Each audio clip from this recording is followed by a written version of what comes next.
Chapter 399. There were always some monkeys who did not like to go down the mountain. During the few days that Jingtan stayed at Pei Liang's house, the monkeys he met on the mountain had never gone down the mountain. However, when Jingtan went up the mountain, those monkeys would give Jingtan things. At first, it was the little monkey who handed over a fruit that Jingtan had never eaten. Jingtan was with Pei Liang, Mao, and the others at that time.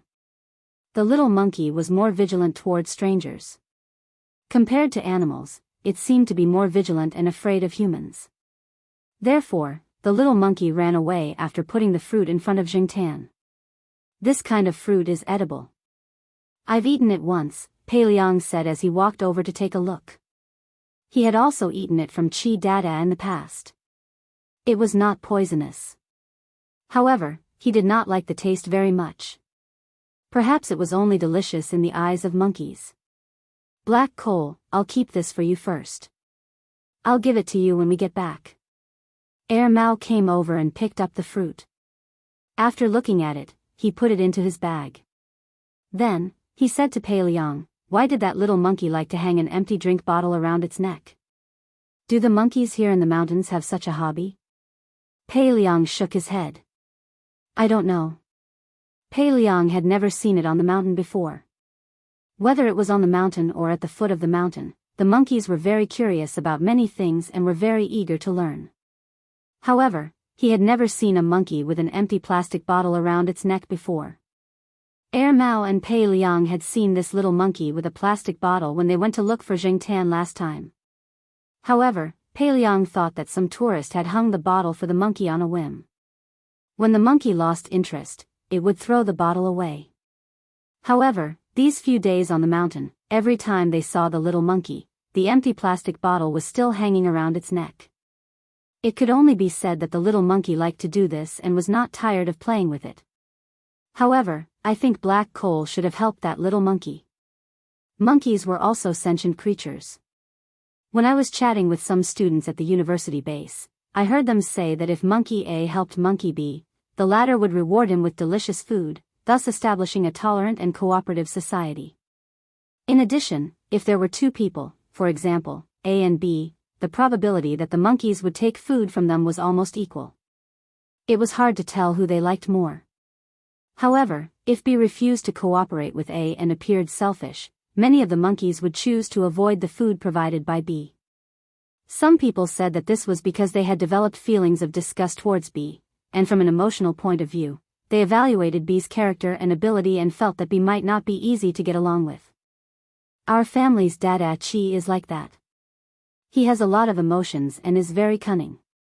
With that said, Pei Liang pointed at Jingtan and continued, since that little monkey chose to provide food to black coal, one possibility is that black coal helped it.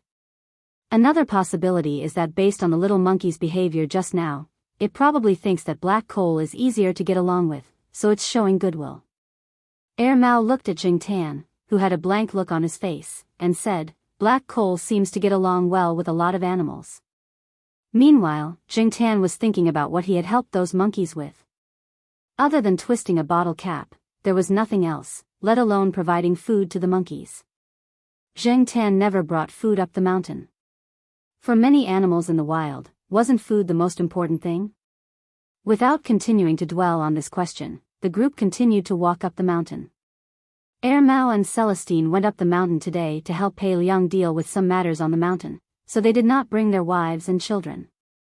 They walked faster, so the earlier they finished, the earlier they could go down the mountain and have a good night's sleep.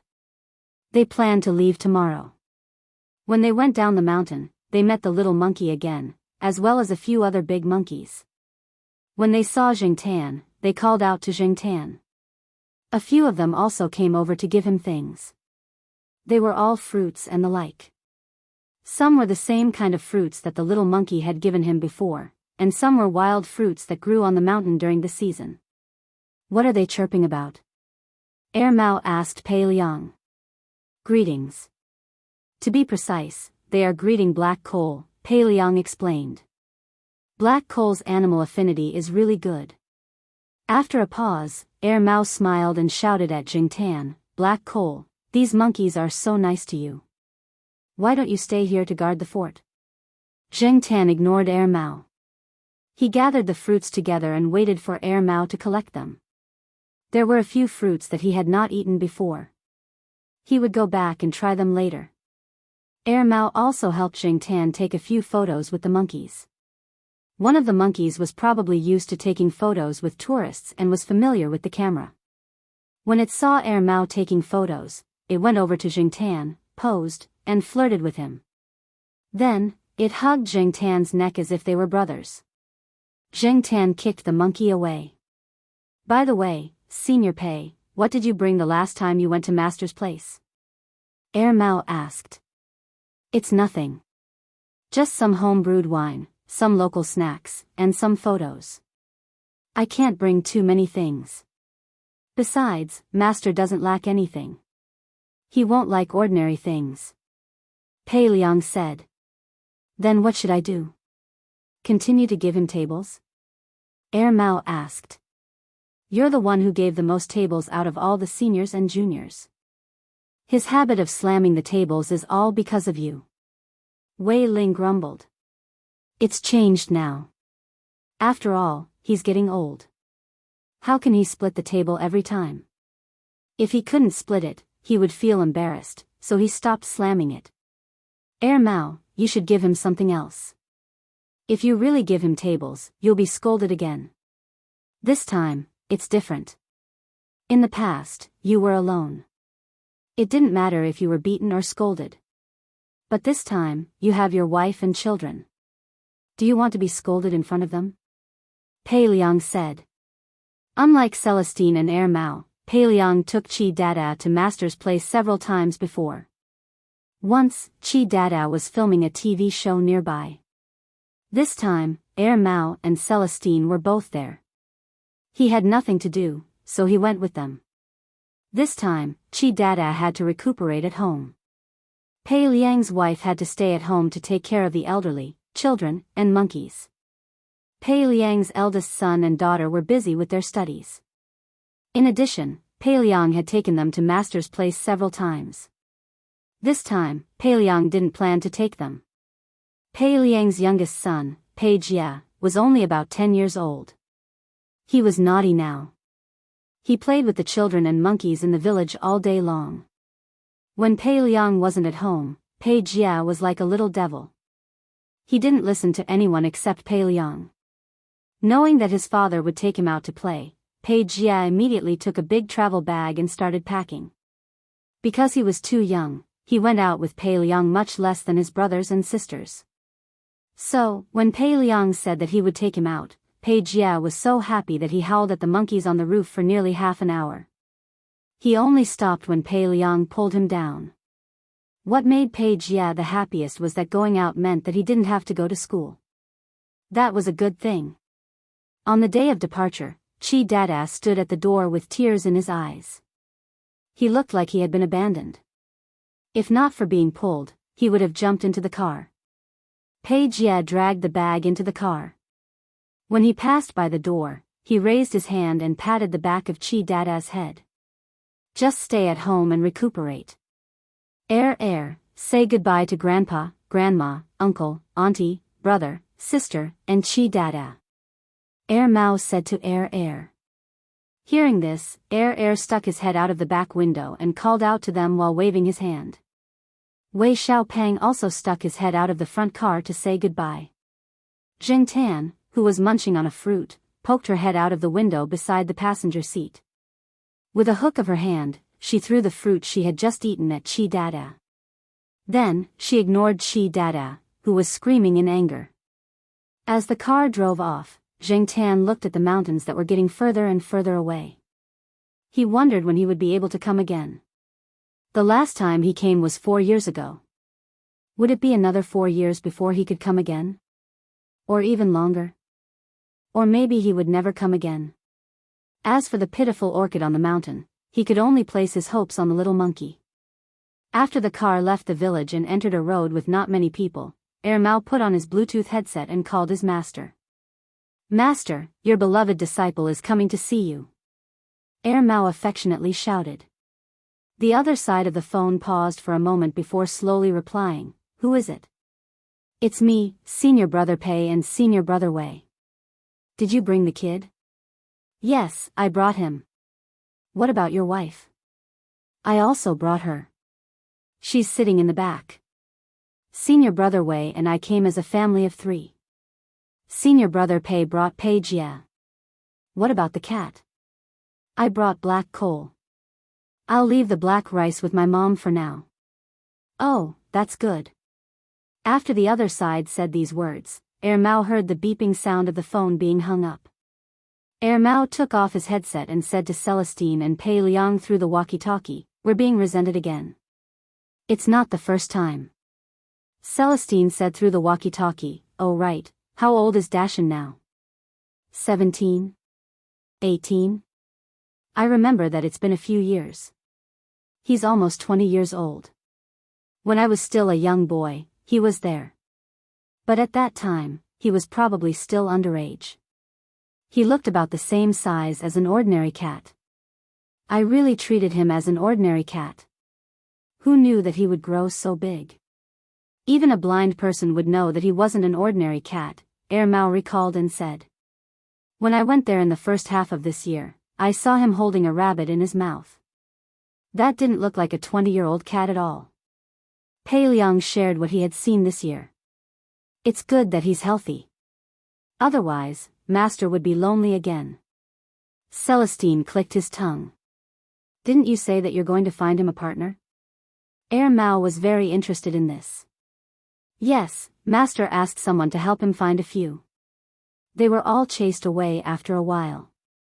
Mao and the other 2 were chatting. Jing Tan perked up his ears and listened. For a long time, Jing Tan was very curious about the Master's cat that Celestine and the others talked about. However, Celestine and Mao didn't want to talk about that cat. Chapter 400. Mao's master lived in a small town in the southwest. When the 3 cars arrived at the small town, it was already in the afternoon. The road here was well built, and there were large fields on both sides of the road. The mountain was not too high, and some houses could be seen from the foot of the mountain to the top. Mao's master lived on the mountainside near the edge of the small town. I haven't been here for a few years, and I found that there are quite a lot of changes here. At least the road has widened. Mao looked at the scenery and buildings outside the car and said. There are more houses, and they are built well. Celestine also said. Because Pei Liang had been here many times, he was not so emotional. Do you still remember the road? Pei Liang asked. Of course. Even though this place had changed a lot compared to what he remembered, he still remembered the road. Mao and Wei Leng didn't need Pei Liang to remind them as they drove along the road. After passing a fork in the road, there were fewer houses. Along the road, the car drove up the mountain. Jing Tan, like Mao and Mao in the back seat, also looked out of the window. He could see more clearly from the front seat, and after standing up, he could see the front and the side. While he was looking, Jing Tan saw something squatting on a stone block next to the cement road about 100 meters away. It was a brownish-yellow lump. As the car drove, the stone block gradually approached, and Mao, who was driving, opened the window and excitedly shouted in that direction. Gidge! Look here! Look here! The lump squatting on the stone block moved, stood up and looked at the car. It shook its long black ears, yawned, jumped off the stone block, and ran after the car. Just as Jing Tan was wondering who this so-called Gidge was, Celestine's voice came from the walkie-talkie in the car behind. Dashan is still waiting here. Dashan? Jing Tan poked his head out of the car and carefully looked at the big cat running outside the car again. F***CK. Jing Tan's alpaca began to wave its paws again in his heart. Is this a F***king cat? Is it? No, that's not right. Caracals are also part of the cat subfamily. Are they cats? Jing Tan had always thought that the mountain that Mao and the others were talking about was a super cat like Huzi's mother. He did not expect it to be such a huge ferocious cat. To Air Mao and the rest, weren't caracals, lynx, wild cats, and house cats all cats. Even though it was different from ordinary house cats, it still looked like a cat. For the sake of convenience, they always called it a cat when they were outside. Air Mao slowed down the car. Since they were not far from their destination, there was no need to rush. The car slowed down to match Big Mountain's speed. After all, Big Mountain was not young anymore. Even if he could run, jump, and catch rabbits, he could not ignore the fact that he was 20 years old. Air Yuan, that's your Uncle Dashan. Originally, Air Mao Gang had wanted Yuan Air to call him Big Brother Shan, but when he thought about Dashan's age, he changed it to Uncle. If it was calculated according to the age of a cat, it would probably have to call him Grandpa. Why is he called Big Mountain and Gidge? Does he have two names like Hey Bro and Black Charcoal? Yuan Air was puzzled. In fact, Air Mao was the only one here who called Big Mountain Gidge. Air Mao patiently explained the reason to Yuan Air. At first, Air Mao called Big Mountain like the others. Later on, when Air Mao saw the two strands of hair on Big Mountain's ears being blown down by the wind, he suddenly remembered a character's head in a Qing dynasty drama that the villagers often watched. Hence, after that, Air Mao often jokingly called Big Mountain Gidge, regardless of gender.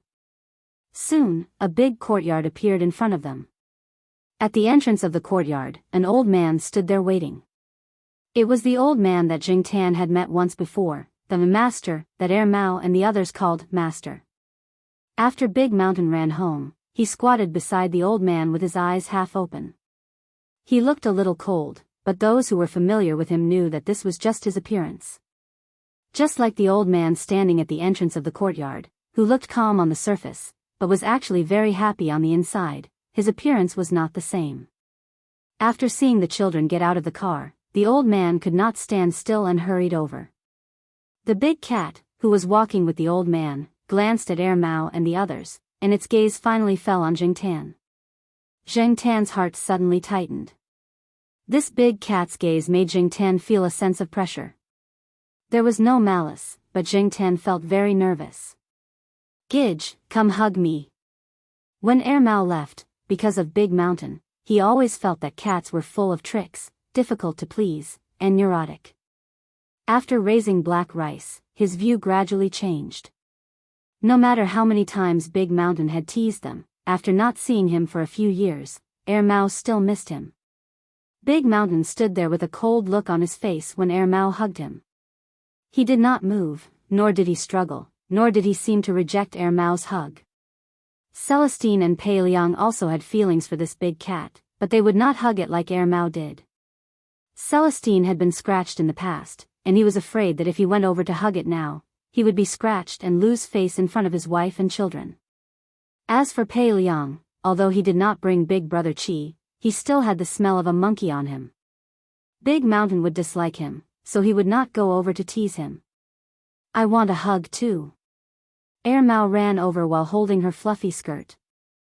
Under Air Mao's guidance, she hugged Big Mountain's neck slightly and was quickly brought away by Air Mao.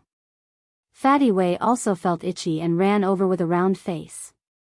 Celestine wanted to stop him, but the old master said, "It's okay, Big Mountain will not hurt children." Celestine, who was about to take a step forward, could only stop, but he reminded his son to just hug it a little. Little Fatty Wei answered and went over to hug Big Mountain with open arms. Probably because it was his first time coming into contact with such a big cat, little Fatty Wei was very happy and forgot about his father's words of, "Just a little hug is enough." He even tightened his arms and rubbed his face against Big Mountain's. In Fatty Wei's impression, cats should be friendly like Black Rice and Brother Hay from Air Mao's family. Air Mao hugged Air Mao and took a step back without anyone noticing. Celestine wanted to go over and bring his son back, but he was blocked by a walking stick. He could only feel anxious in his heart. The old man had a faint smile on his face as he looked over there. Luckily, Fatty Wei did not continue hugging. He let go of his arms, turned around, and said to Celestine, "Dad, let's take a picture." Air Mao hugged Air Mao and took a step back. Celestine did not move, but his wife moved first. She took out a camera, and it was clear that she was very interested in Big Mountain's special big cat. "Come, Fatty Wei, smile." 3, 2, 1. Fatty Wei cracked a smile and felt a chill in his lower body. Before he could retract his smile, the sound of the camera clicking could be heard. Jiangtan, that big cat, under everyone's gaze, pulled off Fatty Wei's pants right before the picture was taken. Mao had already covered Mao's eyes. The old man's smile deepened. "Ha, Celestine, this has to do with you." Pei Liang could not help but laugh. Cough. Celestine swept a threatening glance at Pei Liang, stopping him from continuing. He went over to help Fatty Wei pull up his pants. When they were here in the past, because they could not understand the cat's temperament, they would always suffer some losses and make a fool of themselves. However, this cat had their master as its backer. Even if their master was not at home, it would be hard to find it when it wanted to hide. They really could not do anything to it. Celestine had been scratched before, his pants pulled off, and his shoes taken away to store bird eggs. Pei Liang had also been teased before. Small insects had been put in his cup, and grasshoppers had been stuffed into his bed. Because of his profession, Senior Brother Walnut was especially sensitive to his own gaze. Every time Senior Brother Walnut came to visit the old man, Big Mountain would squat outside his window and do nothing but stare inside. Senior Brother Walnut could not sleep peacefully for the entire night. Even pulling the curtains was of no use. He was still drenched in cold sweat and had nightmares. Whenever he closed his eyes, he would feel a pair of beastly eyes with a strange smile in the darkness. There were too many things like this, so many that Celestine and the others did not want to recall them. The old man did not have any children, but with this cat, it could be compared to a few naughty children. However, the naughty children were only naughty for a few years, but this cat had been tormenting them for 20 years. If everything went well, it would continue tormenting them in the future.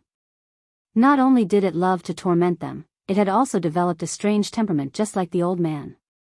Originally, in the eyes of Mao and the others, many felines had strange temperaments. If they learned from the old man, it would be even stranger. Don't be fooled by its decent appearance and arrogant attitude. In the blink of an eye, it would be naughty in the next moment. Although the others were curious, Pei Liang did not say anything. Who didn't have embarrassing things here? If he exposed Celestine, Celestine would also expose him. Why bother? He was already a father. It was fine to talk about it in private, but not in front of adults and children. Mao said to Yuan, "Your uncle Big Mountain does not like to be hugged by others. He is different from Black Rice. Do you remember?" Yuan nodded seriously. Jiangtan looked at Fatty Wei's red face and then looked at Mao and the others' complicated expressions. He seemed to have understood something. While they were talking in the yard, a person walked in. Oh, guests. The person was in his 50s. He was wearing faded green clothes and carried a box in. After seeing the person, Mao, Celestine, and Pei Liang all smiled.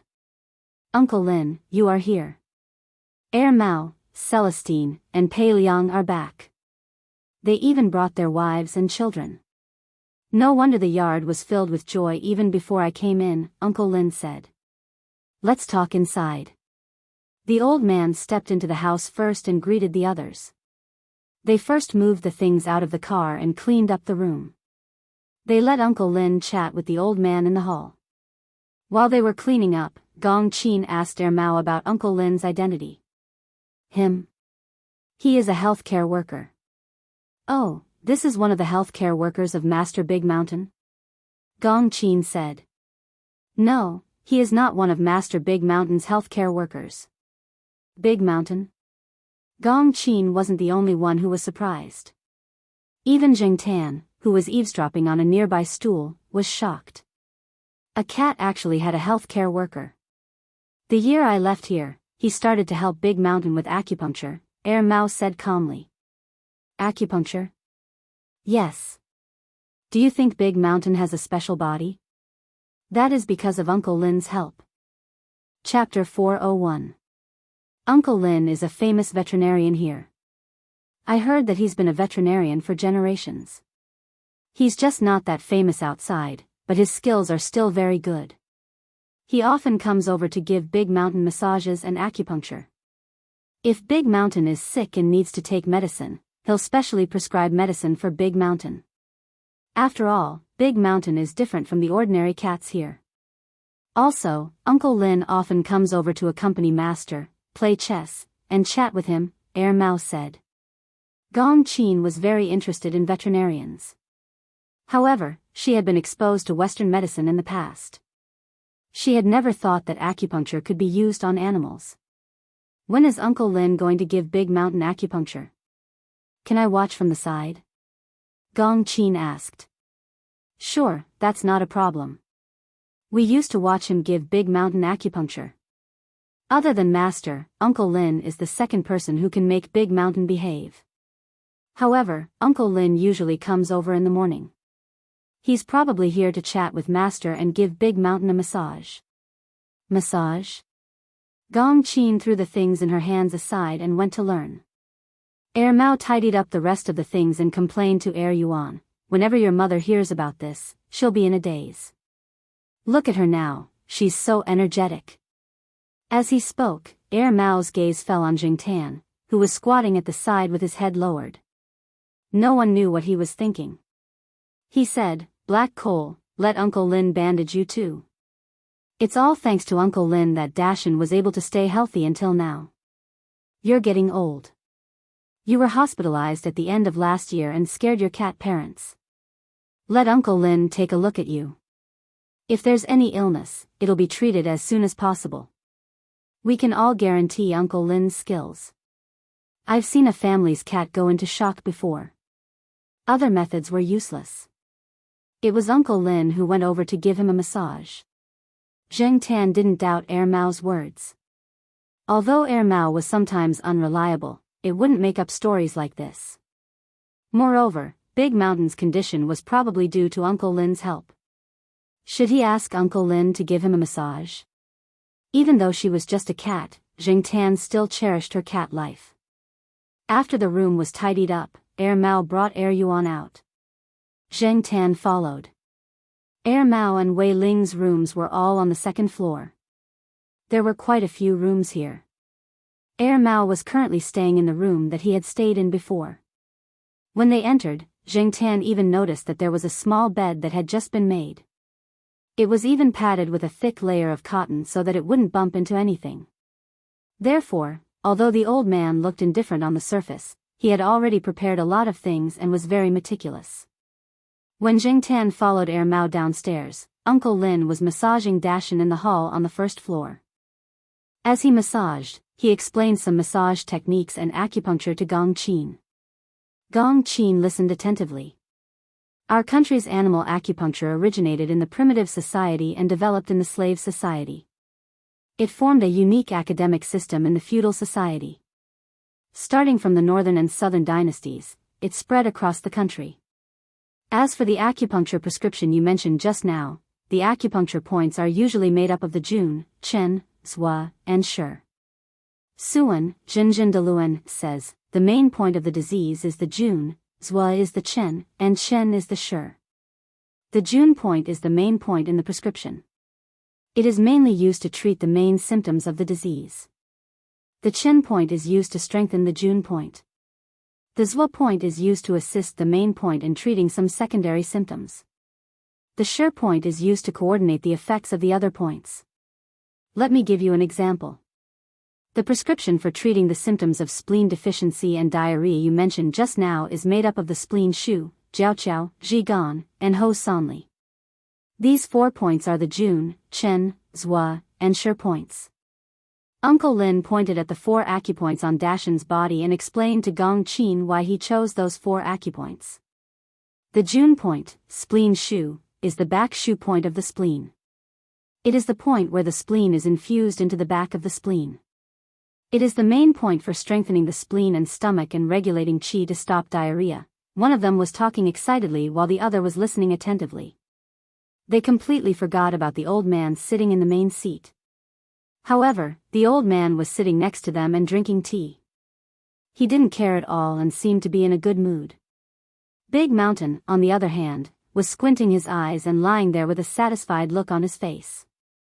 He was enjoying himself very much. After hearing Air Mao and the others coming in, Big Mountain only moved his ears but didn't open his eyes. Every time Jing Tan saw the 2 tufts of hair on the tip of Big Mountain's ears, he wanted to pull them. Of course, it was just a thought. He wouldn't really pull them. Otherwise, they would definitely fight. Seeing Jing Tan following Air Mao into the hall, Uncle Lin's eyes lit up. He didn't pay much attention to Jing Tan when he came in. Now that he took a closer look, he found that something was wrong. "This cat is a little special," Uncle Lin said. "What special? Tell me." Air Mao held Air Mao's hand and found a chair to sit down. At this time, Celestine's family had also packed up and came downstairs. When they heard Uncle Lin's words, they also wanted to know what Uncle Lin meant. "This cat is a little old, right?" Uncle Lin said. Although it was a question, his words were full of certainty. Air Mao nodded. "Yes, at least 7 or 8 years old." Uncle Lin nodded. "Among cats, it is indeed entering old age. But, from what I see, this cat is very healthy." Uncle Lin used the word healthy and not just healthy. Air Mao gave Uncle Lin a thumbs up. "Your eyes are really sharp. You didn't even touch its bones and you can tell the truth. It's not that I want to say this, but Black Coal is the only cat I've ever seen that eats human food, drinks spicy food, and wanders around causing trouble all day long. It's still healthy until now, but it suddenly fell ill at the end of last year and was in a coma for a week. But that was the only time. After it recovered, it returned to its original state. It didn't look weak at all. The people at the pet center also said that they couldn't find any abnormalities." "Uncle Lin, why don't you take a look?" Air Mao said so much to let Uncle Lin take a look at Jing Tan. If it didn't say it in detail, Uncle Lin might not spend too much effort on Jing Tan. Now that it piqued Uncle Lin's interest, it could make Uncle Lin spend more effort. Even if he couldn't find any problems now, Uncle Lin would study it carefully afterward. When Air Mao said, "causing trouble," Jing Tan's beard trembled. But, thinking that Air Mao was doing it for his own good, Jing Tan didn't protest. Sure enough, Uncle Lin was very curious after hearing Air Mao's words. He stopped massaging and patted Big Mountain gently. "Big Mountain, sit over there first. I'll take a look at this little black cat." After Big Mountain got up, he didn't jump directly to the ground. Instead, he jumped onto a chair next to him and looked at Jing Tan like everyone else. Under the gaze of so many people and cats, Jing Tan came to the oval shelf where Big Mountain had just laid down. He was a little unused to it, but for his own little life, he had to endure it. Uncle Lin had interacted with countless cats and dogs. When he saw Jing Tan, he knew that this cat would be obedient. He put out his hand and pressed Jing Tan's body with ease. Jing Tan cooperated with Uncle Lin's inspection. Soon, Uncle Lin thought for a moment and said, "This cat hasn't been sleeping very well recently." This was the truth. Jing Tan had recently started to dream again. In addition, because of the long-distance travel, he was not used to being in the car for a long time, so his sleep was not as good as when he was at home. If Uncle Lin could see this, Jing Tan now further believed in this man's ability. "It's just that." Uncle Lin paused and continued, "Except for the lack of sleep and some other small problems, this cat's physical fitness is not at all like what you said about a cat that always eats human food, drinks spicy food, and jumps outside all day long. Human food was heavier in salt, let alone a cat that ate spicy food. Hey, Uncle Lin, I'm not lying to you. Things like onions, garlic, chocolate, and many other things that even cats don't eat, but this cat eats them freely." Air Mao said. Jing Tan and Uncle Lin were speechless. This sounded very awkward. What did it mean that even cats don't eat? Wasn't this cat a cat? Uncle Lin glared at Air Mao. "Don't look at me like that. I haven't finished yet. This cat not only eats these things, it also drinks coffee and drinks cream. My black rice doesn't even touch these things. Mao pointed at Uncle Lin with his chin, meaning, look, it's so weird. With suspicion, Uncle Lin checked Jingtan again, and the results were the same as before. There are all kinds of strange things in the world. There will always be a few exceptions. Uncle Lin said, how about this, I'll give it a few acupuncture needles to relieve its insomnia. I'll also check if there are any other problems that haven't been detected yet. Okay, I'll have to trouble you. Black coal, bear with it. For the sake of your little life, a few acupuncture needles is no problem. Mao said. Uncle Lin opened the medicine box that he always carried with him and began to prepare the tools. Mao and Celestine helped move the things, so the acupuncture needles definitely wouldn't be in the hall. Yuan and Fatty Wei had been warned by their father not to make any noise. Since they wanted to watch from the side, they couldn't cause any trouble. Thus, the two children quietly sat on the chairs. When they saw the needles in Uncle Lin's hands, they looked as if they were facing a great enemy. Uncle Lin, isn't there a particular reason for the needles? Gong Qin said after seeing the needles that Uncle Lin took out. That's for sure. Giving acupuncture needles to animals is different from giving acupuncture needles to humans. The size of the acupuncture point is related to the cross-sectional area of the needle used. If the needle is too thick, it will definitely cause harm. For example, most clinical people use 28 to 30 size needles, 0, 32, 0, 38 millimeters, but if you use a 28 to 30 size needle, 0, 38 millimeters, on a mouse, the stimulation will be too strong. It's the same as using such a thick needle to prick a human. Uncle Lin used his hand to indicate the width of the needle, which made everyone present tremble. On the other hand, the skin of animals is thicker than that of humans. If the needle is too thin, it will be very difficult to insert the needle. Thus, after considering a few factors, I usually use a 36 size needle, 0, 2 millimeters, for mice, but a 28 size needle is also fine for cats. While speaking, Uncle Lin had already finished the preparation work. Jingtan was still nervous about being injected with needles. He didn't like being injected with needles in the first place, but now, just like what Mao said, if it was for his life, what harm would it do? At first, he was nervous, but when the needles were really injected, Jingtan didn't feel anything special, so he gradually relaxed. While Uncle Lin was injecting Jingtan with needles, Mao had already taken out his phone to take a picture. After taking the picture, he sent it to the Jiao family and his wife. He definitely had to tell them that he was giving acupuncture to a cat. At the same time, in a laboratory of the Institute of Biological Sciences of Tsinghua University, Jiao Pa had a postgraduate student who needed to take samples today. The workload was heavy, and there weren't enough people to help. He happened to have time, so he wore a lab coat and went to help. When Mao sent the picture, Jiao Pa's phone vibrated. At this time, Jiao Pa happened to be almost done with his work. He took off one of his gloves and reached into his pocket to take out his phone. In his other hand, he was holding a gun, a kind of micropipette device commonly used in laboratories, commonly known as a gun. When he saw the picture of the cat with many small needles in its body, Jiao Pa directly threw the gun in his hand with a click. The few students of Jiao Pa next to him glanced at each other. Their boss usually paid attention to the regulations of the laboratory. The used gun head would be directly thrown into the box that was specially used to store the discarded gun heads. But now, Professor Jiao actually threw the gun head out. What on earth did Professor Jiao see that made him so excited? On the other hand, Jiao Ma, who was in the corridor being dragged by a few students to practice their oral English, also received the picture. Therefore, the few students heard their usually gentle English teacher suddenly exclaim in shock, "Oh! My cat!" Chapter 402. As Mao had expected, as soon as the photos were sent, a call came in. Father Jiao and Mother Jiao took turns. Mao explained for a long time and took several photos to send. Only then did the other side feel a little relieved. Mao could understand. No one would be able to calm down when their precious cat was pricked with needles all over its body. Also, When Mao took the photos, he adjusted the lighting so that the needles on Jingtan's body would be more obvious.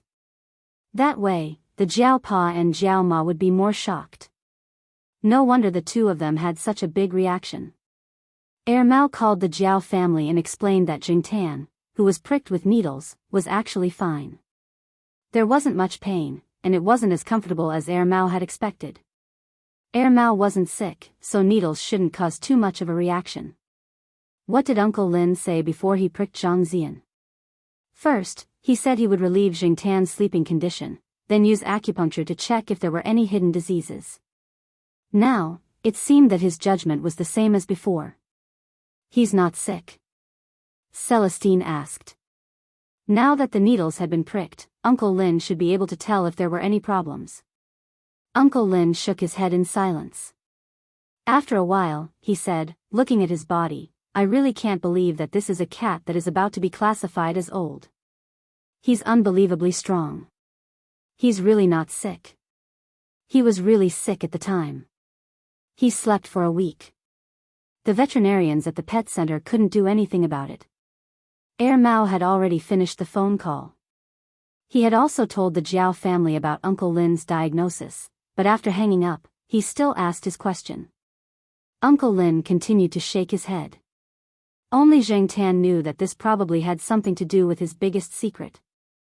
It was just like how no normal cat had the strength of an adult. Also, Jingtan could feel his own body. Except for sleep problems and dreams, he didn't feel any other health problems. Mao exaggerated a little when he commented on Jingtan, but most of what he said was correct. Jingtan could eat, drink, run, and jump. It had been 7 years, but he still felt the same as when he had just turned into a cat. The so-called old could only be compared to a cat's age. Other than that, it couldn't be explained. After putting away the needles, Uncle Lin said, I'll do some research when I get back. Mao, how long will you stay here? 1 or 2 weeks, said Okay, I'll use this time to think about it. Although Uncle Lin had always been confident in himself, he was really confused this time. He had treated all kinds of animals for so many years, but this was the first time he had encountered such a situation. He originally thought that this black cat's condition would be similar to Dashan's, but he didn't expect, after Jingtan finished the treatment, the master asked Uncle Lin to play chess with him. He also asked about Dashan's condition. As for the food preparation, the master didn't usually have to worry about it. There were professional staff in charge of it. But today, Mao and Celestine were here, so the food preparation was done by their wives. Seeing that Jingtan really ate the same food as a human, the old lady and Uncle Lin were convinced. They had even specially prepared a plate of scrambled eggs with onions and 2 relatively spicy dishes to go with wine. These were things that Big Mountain would never touch, but Jingtan still ate them all. Moreover, nothing happened to him after eating them. At that time, Uncle Lin didn't care about the unfinished wine in his glass. He put down the glass and took Jingtan for examination. The conclusion was still the same as before, which made Uncle Lin, who had been in contact with veterinarians since childhood, amazed. Several men at the table were also talking. When Jingtan heard them mention Dashan, he realized why they didn't usually talk about Dashan outside. One was because of some of their experiences in the past, and they didn't want to recall the embarrassing past caused by Dashan. The other reason was that Dashan's species was more special in China. After all, it was not abroad, and they couldn't openly raise it as a pet. It was enough to keep it as a secret. It was also a kind of protection for Dashan. Therefore, they only occasionally mentioned the master's cat outside, but they rarely talked about what kind of cat Dashan was. Originally, they thought that the master would scold them. Unexpectedly, the master was quite considerate and didn't scold them in front of the women and children.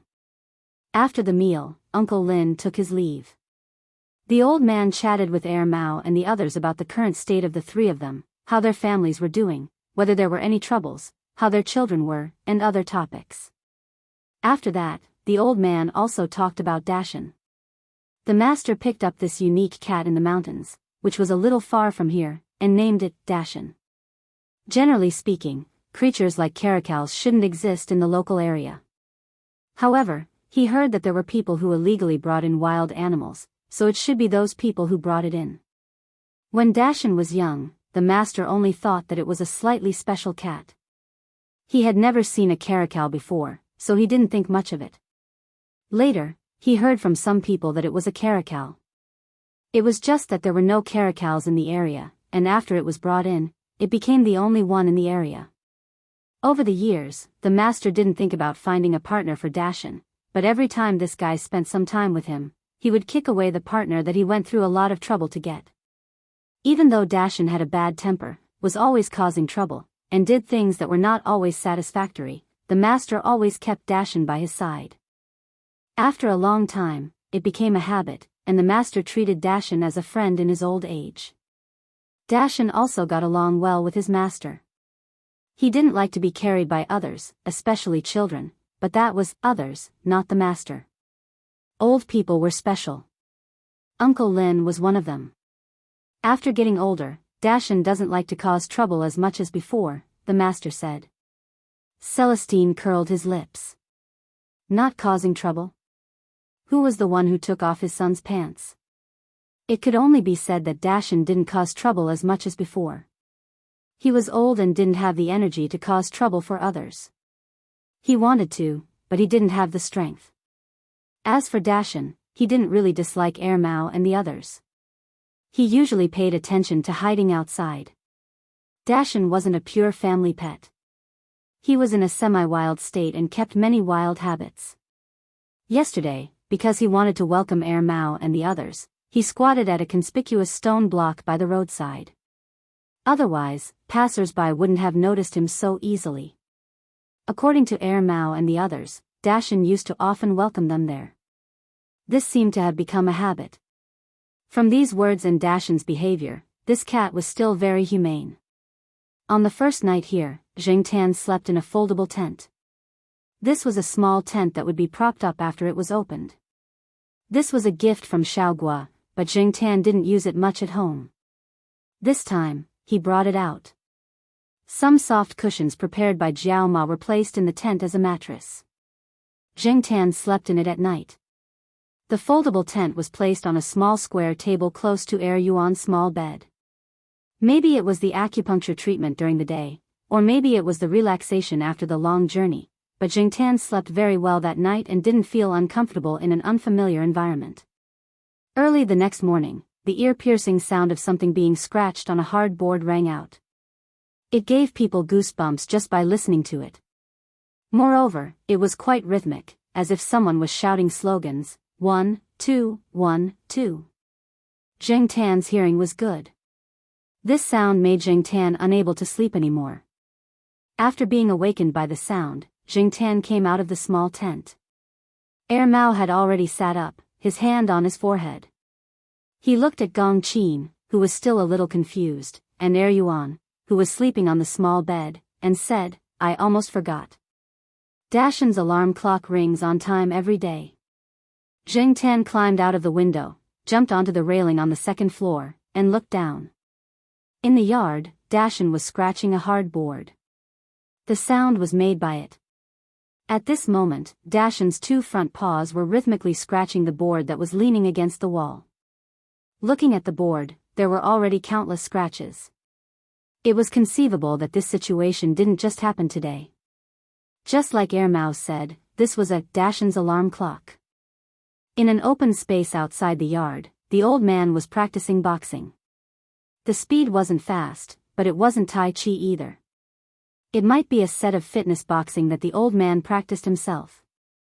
After the three families on the second floor woke up, Mao and his two brothers went to practice boxing with the old man. They had learned this set of fitness boxing a long time ago. It was just that they didn't practice it much after leaving this place, but they were still familiar with it. On the other side, a master and 3 disciples were practicing boxing. On the other side, the 2 mothers took out their cameras to take pictures. Mao, Fatty Wei, and Pei Jia were all curious. Pei Jia had seen it before, so he went over to practice. The other 2 just thought it was fun and went over to join in the fun. What was more interesting was that after waking up the 3 families, Dashan also came over to the old man's side. While the others were practicing boxing, Dashan was rolling. The rhythm of his rolling was quite similar to the rhythm of these people's boxing. Even the movement of his arms and legs could sometimes match that of Mao and the others. Dashan's rolling style was not uncommon. Even the place where Dashan was rolling should be the place where Dashan usually stayed. There were no traces of grass there. Compared to the ground in other places, the surface had been rubbed off a lot, and the color was obviously different.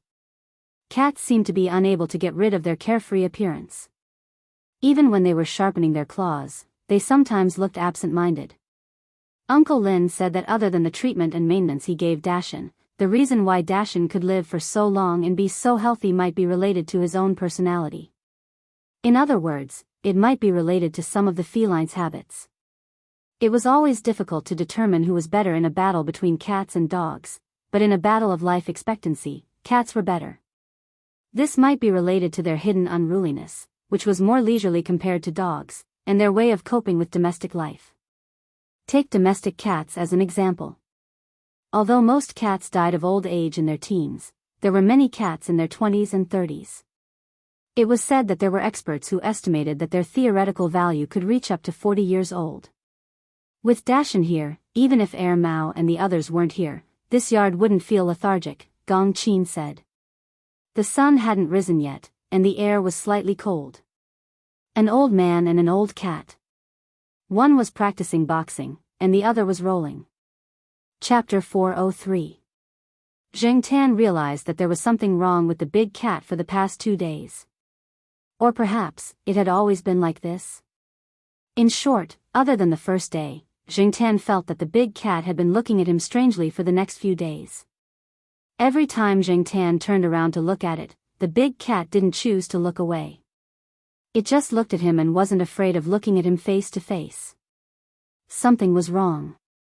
Something was very wrong. Although Mao and the others thought that Big Mountain was just curious about Zheng Tan, who was a half of the same species as him, Zheng Tan didn't think so. Maybe the cats here weren't as bold as Zheng Tan. Uncle Lin said that in this area, Big Mountain was the overlord.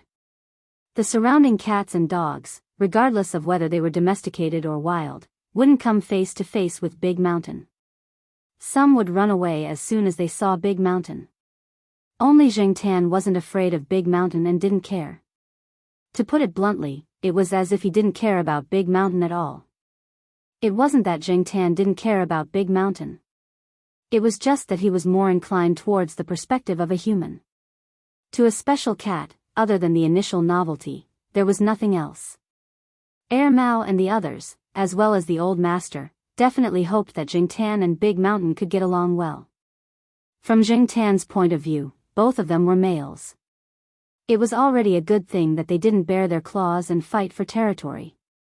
Why ask for more? Could it be that he really wanted cats to be united like children and help each other equally? But, Zheng Tan looked diagonally ahead. The big cat was lying on a chair and looking in Zheng Tan's direction. It still had that look that made Zheng Tan feel that it was scheming something. Zheng Tan had been waiting for this guy to make a move. If it was like what Zheng Tan thought, and Big Mountain did have a purpose, he should have some corresponding actions. Cats were always very patient in order to achieve their goals. For 4 consecutive days, Big Mountain maintained his previous attitude and stared at Zheng Tan, but didn't do anything else.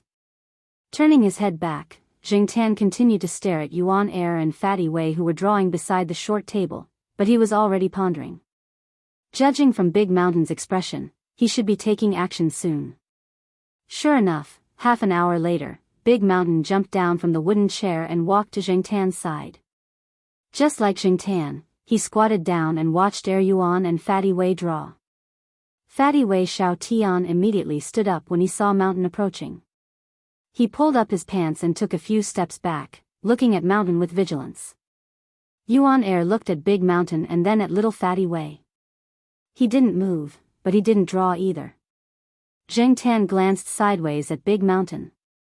Big Mountain did not seem to mind that he was guarded against by the 2 children. He looked at the paper on the short table and was not interested. Then, he looked at Zheng Tan and raised his paw to attack Zheng Tan. Slapping was a very sissy action for a human, but for a cat, it was as normal as licking its paw. You can't expect a cat to attack with a fist, right? Moreover, there were many different ways to slap a cat. How to slap, whether to retract or release the paw, how many paws to release, from which angle to slap, etc. These were all different depending on the situation. Just like now, Big Mountain didn't have any hostility towards Jingtan. He only gave Jingtan a slap as a joke or as a test. When he slapped, he retracted his paw and didn't use much strength. Because Big Mountain didn't have any ill intentions, Jingtan didn't dodge. After taking a hit on the head, Jingtan didn't immediately retaliate. Instead, he looked at Big Mountain and carefully observed this big cat that Mao and Celestine thought was extremely smart and strange. It really seemed like he was just testing him.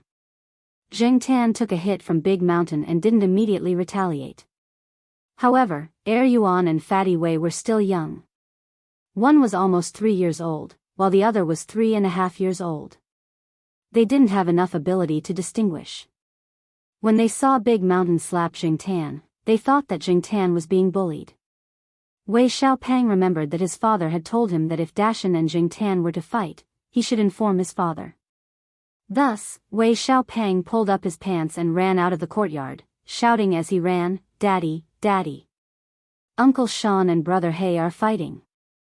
Yuan, who was sitting in the same place, took a drawing pen and hit Big Mountain after seeing Jingtan take a hit.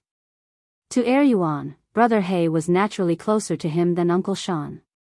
Since Brother He was being bullied, it was naturally Uncle Shan's fault, so he had to protect him even more. His posture wasn't bad, but it was a pity that Yuan's arms were short, so he didn't use much strength when hitting Big Mountain. Jingtan was immediately moved. Yuan was such a good child. After Big Mountain took a hit from Yuan, the 2 tufts of hair on his ears trembled. He looked at Yuan, then raised a paw and placed it on the sketchbook on the table, pushing it to the side. The sketchbook was flipped to the ground. This time, Jingtan slapped Big Mountain. Yuan helped him vent his anger, so he definitely had to help Yuan return the favor. He didn't use much strength and didn't open his paw. The strength of the slap was about the same as when Big Mountain swung at him. Yuan was pouting because her sketchbook was flipped, but when she saw Jingtan help her slap Big Mountain, she immediately stopped pouting. Outside the courtyard, the people who were startled by Fatty Wei's words had also rushed over. Seeing the situation in the courtyard, Mao and Celestine immediately relaxed. It seemed like there wasn't much of a fight, so it should be Fatty Wei's misunderstanding. Yuan had already picked up the sketchbook. Seeing Mao come over, he ran over to complain. "Father, Uncle Sean is bad." After listening to Yuan explain the situation, although Yuan's ability to express himself was limited, they could still roughly guess what had happened. "Yuan, be good. Your Uncle Sean and Brother Black were just playing around," Mao explained. "Really?" Yuan was curious. "Of course it's true. You see, Uncle Sean and Brother Black aren't angry, right? This is how cats express their friendliness." Mao said. "Jingtan. Friendly my ass." In the afternoon, the 3 children were brought into the house to sleep. Mao and the others strolled around, revisiting old places to search for memories of the past. They also went to visit a few families that they hadn't visited yesterday. These were the people they had met when they lived here. When they heard that Mao and Celestine had returned, many of them brought food and drinks over. Mao and the others naturally had to express their feelings. Expressing their relationship was mutual, and it wasn't something that could be maintained by just one party. Moreover, the old man still had to live here for a long time. Maintaining his relationship with the others was also a help to the old man. Although the other villagers might not be able to help the old man much, they could at least take care of him, so that he wouldn't be too lonely. In the yard, Jingtan lay on a chair in the shade and slept. Compared to the inside of the house, he preferred the outdoor environment that was closer to nature. It was probably because he had the body of a cat, so he had some of the habits of a cat. A cat would spend most of its time sleeping every day. Of course, this kind of sleep wasn't the kind that would cause death. Most of the time, it would just lie there quietly with its eyes closed, as if it didn't want to communicate with the outside world and didn't want to be disturbed. However, its ears were perked up, and it was always paying attention to the movements around it. His ears twitched, and Jingtan opened his eyes to look. What was near him was still Big Mountain. Usually, at this time, Big Mountain would hide in a leafy tree around the yard to sleep. It was hard to find him if one wasn't careful. Otherwise, Jingtan wouldn't be resting in the yard. Now, the big cat that was supposed to be on the tree outside the yard was in front of Jingtan. This time, Big Mountain didn't move his paws. After looking at Jingtan, he walked towards the door of the yard. After taking 2 steps, he looked back at Jingtan and called out softly. Was he asking him to follow him? Jingtan was puzzled. Curious about Big Mountain's purpose, Jingtan had nothing to do now. After stretching, he jumped off the chair. Seeing that Jingtan was following him, Big Mountain continued to walk out. Jingtan followed Big Mountain out of the yard and walked further and further away. Looking back at the yard that was almost out of sight, Jingtan paused and looked towards Big Mountain. Big Mountain noticed that Jingtan wasn't following him, so he stopped and waited. He seemed to be unhappy with Jingtan's sudden stop. What was this guy trying to do? Jingtan thought. After hesitating for a while, Jingtan continued to follow. Mao could find Jingtan's location based on the cat tag.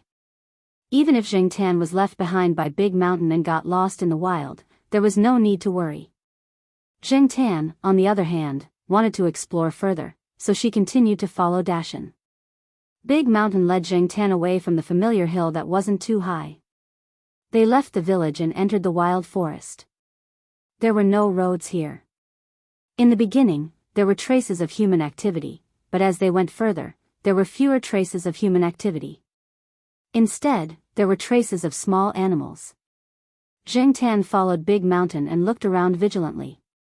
Big Mountain was very experienced in surviving in the wild.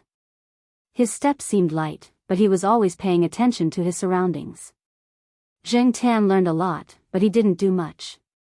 He just followed, unlike Big Mountain who would occasionally play with rabbits and dig out bird nests.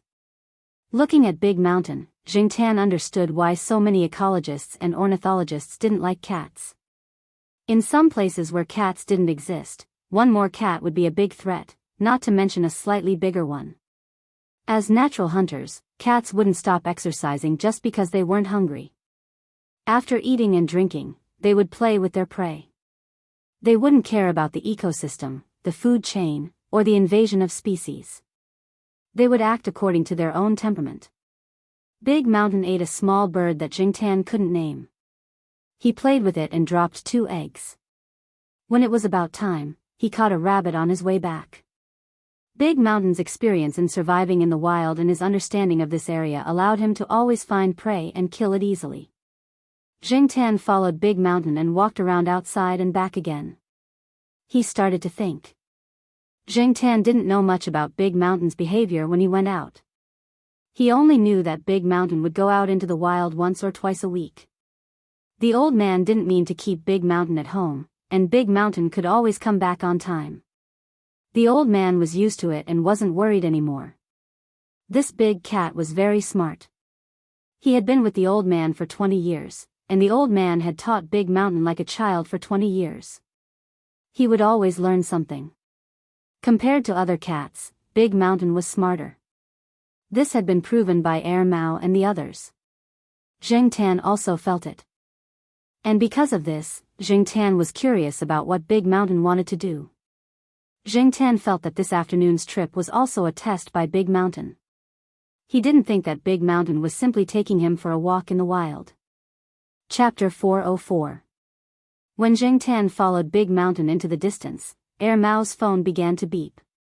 Because of the special device on Jingtan's cat tag, as long as Jingtan was a certain distance away, Mao's phone would sound the alarm. Therefore, Mao knew that Jingtan was going out, but Master Deshan said that it would be fine with Big Mountain around, so Mao did not move. Mao and Celestine were only relieved when Big Mountain and Jingtan returned in the afternoon. Others did not know, but they knew very well that this black cat was not a well-behaved cat. It was very capable of causing trouble. Moreover, they had promised the Jiao family that they would not be able to explain themselves if anything happened. Therefore, after Zheng Tan returned to the yard, he listened to Mao's opinion for about 20 minutes. Big Mountain only went out once or twice a week. Even if he went out twice, it was rarely 2 days in a row. Therefore, even Master De Shan did not expect that Big Mountain would bring Zheng Tan out again the next day. This time, compared to the previous day, it was much further, and they left in the morning. Zheng Tan followed behind Big Mountain. With yesterday's experience, Zheng Tan was a little more used to it now. Today's route was mostly the same as yesterday's, except that Big Mountain chose to take a more difficult route for humans in the latter part of the journey. Whether it was a narrow and steep mountain path or a dense forest that was difficult for humans to walk through, it was not too difficult for a cat. What Zheng Tan needed to do was to be vigilant of the possible dangers that might exist around it. Zheng Tan would not put all his hopes on Big Mountain. Even though Big Mountain was an experienced wild predator, he might not be able to detect all the potential threats around him. Therefore, Zheng Tan still had to be vigilant of his surroundings. Zheng Tan had once followed the Jiao family to the wild for an internship. When he found the red mouse, Zheng Tan had survived in the wild for a period of time. After a few years, he felt as if his nerves were stretched taut again. This was the life of the wild. There was no mercy, only survival. The slightest negligence could lead to fatal consequences. Zheng Tan's nerves were tense as he followed Dashan. He knew that there was danger here, but he wanted to know what Dashan's motive was. Without knowing, Zheng Tan felt that something was hanging in his heart. Although it was already late October, if they were in Chuhua City, there would definitely be obvious signs of autumn. The temperature would drop, and there would be fewer mosquitoes in the wild. However, it was not the case here. The winter temperature here was higher than in the central region. Unless it was on some high mountains, it was hard to see a snowflake in the entire winter. Perhaps it was because of the temperature, but when Zheng Tan walked in the forest, he could hear the sounds of many mosquitoes. Sometimes, those mosquitoes would sway in front of him, making him want to immediately slap them to death, but Zheng Tan endured it. If the action of swatting a mosquito was too big, it could easily alarm some dangerous species. It was already close to noon. Dashan caught a bird to eat, and Zheng Tan only found a few fruits to eat. Unless it was absolutely necessary, Zheng Tan really did not want to touch raw food in the wild. When Dashan saw Zheng Tan eating the fruit, he was quite curious. He went over and sniffed it, then walked away in disgust and continued to eat his meat. After eating something, he was not so hungry anymore. Zheng Tan squatted on a branch to rest. There was no one in this area. After walking for so long, there were no traces of human activity. How much further did Dashan have to go? Zheng Tan had learned his lesson from the red mouse's trip. He did not want to be away for a few days or even longer than that again. Why don't we head back home later? As he was thinking, Zheng Tan's ears twitched, and he suddenly looked in a direction. If he did not hear wrongly, there seemed to be someone talking over there. He turned his head to look at Dashan on another branch. At this moment, Dashan was also looking over there. His face was a little serious, similar to usual, but his eyes were a little cold. Zheng Tan had seen similar eyes many times. When cats were hunting and playing with their prey, they would have similar eyes. However, compared to those cats that were hunting with interest, Dashan's eyes were more cold, like a real cold killer produced by nature. It made Zheng Tan's heart turn cold. Could it be that Dashan's target was the people over there? Looking at Dashan's expression, he probably knew that there were people over there. In a place so far away from the villages and towns, where almost all the environment was wild, there were actually people living there. Previously, Zheng Tan thought that there would not be any human activity in such a place. Hearing the movement over there, Dashan moved. His movements were very light, but very fast. He quietly approached the place. Zheng Tan followed behind, and from the sounds he heard, he could tell what might be happening over there. From the sounds, there was more than one person over there, and they seemed to be looking for something. Looking at the big cat in front of him, Jiangtan thought, could they be looking for this guy? That didn't seem right. Dashan usually stayed in the yard. Even if he came here, he did not come often. He did not come here yesterday either. These people were probably looking for something that had just been lost. But, what were these people doing? Dashan did not get too close. When there was still a certain distance between them, he stopped and hid in a big tree. The dense branches covered his figure. Jiangtan also hid and looked at the people who were getting closer and closer. Those people spoke with a dialect. Jiangtan did not quite understand, but from their movements, he knew that they were looking for something. Moreover, Jiangtan felt that these people had the smell of blood on them. These people were very dangerous and belonged to the type that should be avoided. That was Jiangtan's intuition. There were 3 people on the other side, and they looked to be in their 30s. They were probably active outside, and their skin was dark. They spoke softly, and their eyes swept over the surrounding bushes and grass from time to time. Jiangtan hid behind the bushes.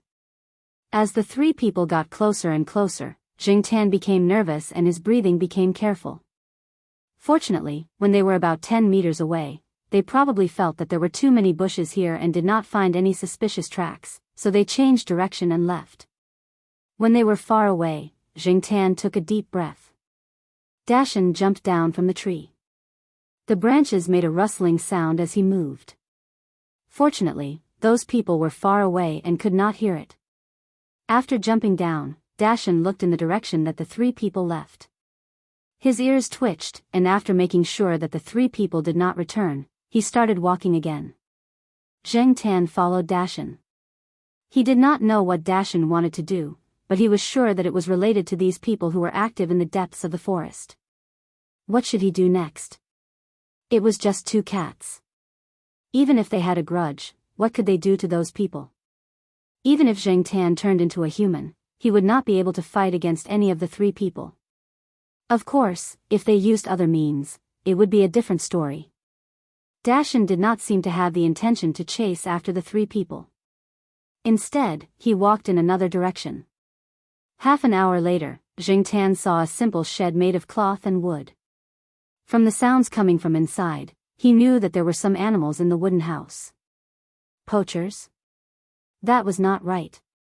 Although there was a large wild forest here, and there were many wild dogs, wolves, and wild boars, there were not many rare animals. This was what Jiangtan heard from Ermao. If they really wanted to poach, why would they come here? Wolfskin. At this time, 2 people came out of the tent. One of them yawned and walked into the tent next to him while the other walked around the area. Then, he sat down against a tree and lit a cigarette. When he heard something, he suddenly looked over. Whoosh! A brown figure flashed through the bushes and disappeared quickly. The person's vigilant eyes suddenly disappeared. As long as it was not a human, they did not care about other animals. Jiangtan hid behind the cloth shed and saw that after the person found Dashan, he slowly sat down against the tree again. He did not seem to be worried at all. This person was very alert. Dashan's movements were actually very light. When he approached the cloth shed, he probably paused because of the smell of the animals inside and stepped on a very thin branch. When the person sat down again, Jiangtan gently lifted the thick curtain of the cloth shed on the ground. Jiangtan did not go in directly. He just lifted it a little and looked inside. There was a vent on the side of the cloth shed, and light came in from outside. Therefore, even if the inside of the cloth shed was relatively dark, Jiangtan could still use the little light to see the situation inside the cloth shed. There were 5 cages inside. 2 of the cages contained monkeys, and 3 of the cages contained red pandas. They were not small pandas, but animals with a lot of reddish-brown skin. They were also called red pandas. Whether it was the 2 monkeys or the 3 red pandas, they did not seem to be in good condition. They were listless and did not move much in the cages. Jiangtan once again wondered if these people were really poachers. They let them live, but did not pay much attention to their health. Are they really poachers? Looking at them, Jiangtan suddenly felt a chill in his heart. He quickly put down the curtain and then quickly left the place. After Zhang Tan left, the person who was sitting against the tree appeared next to the cloth shed. "What's wrong?" The person who entered the tent before came out and asked. "Nothing, other animals are approaching." The person next to the cloth shed said. "Oh, as long as it's not a person, it doesn't matter." The tension on the man's face suddenly dissipated. He yawned and walked into the tent again.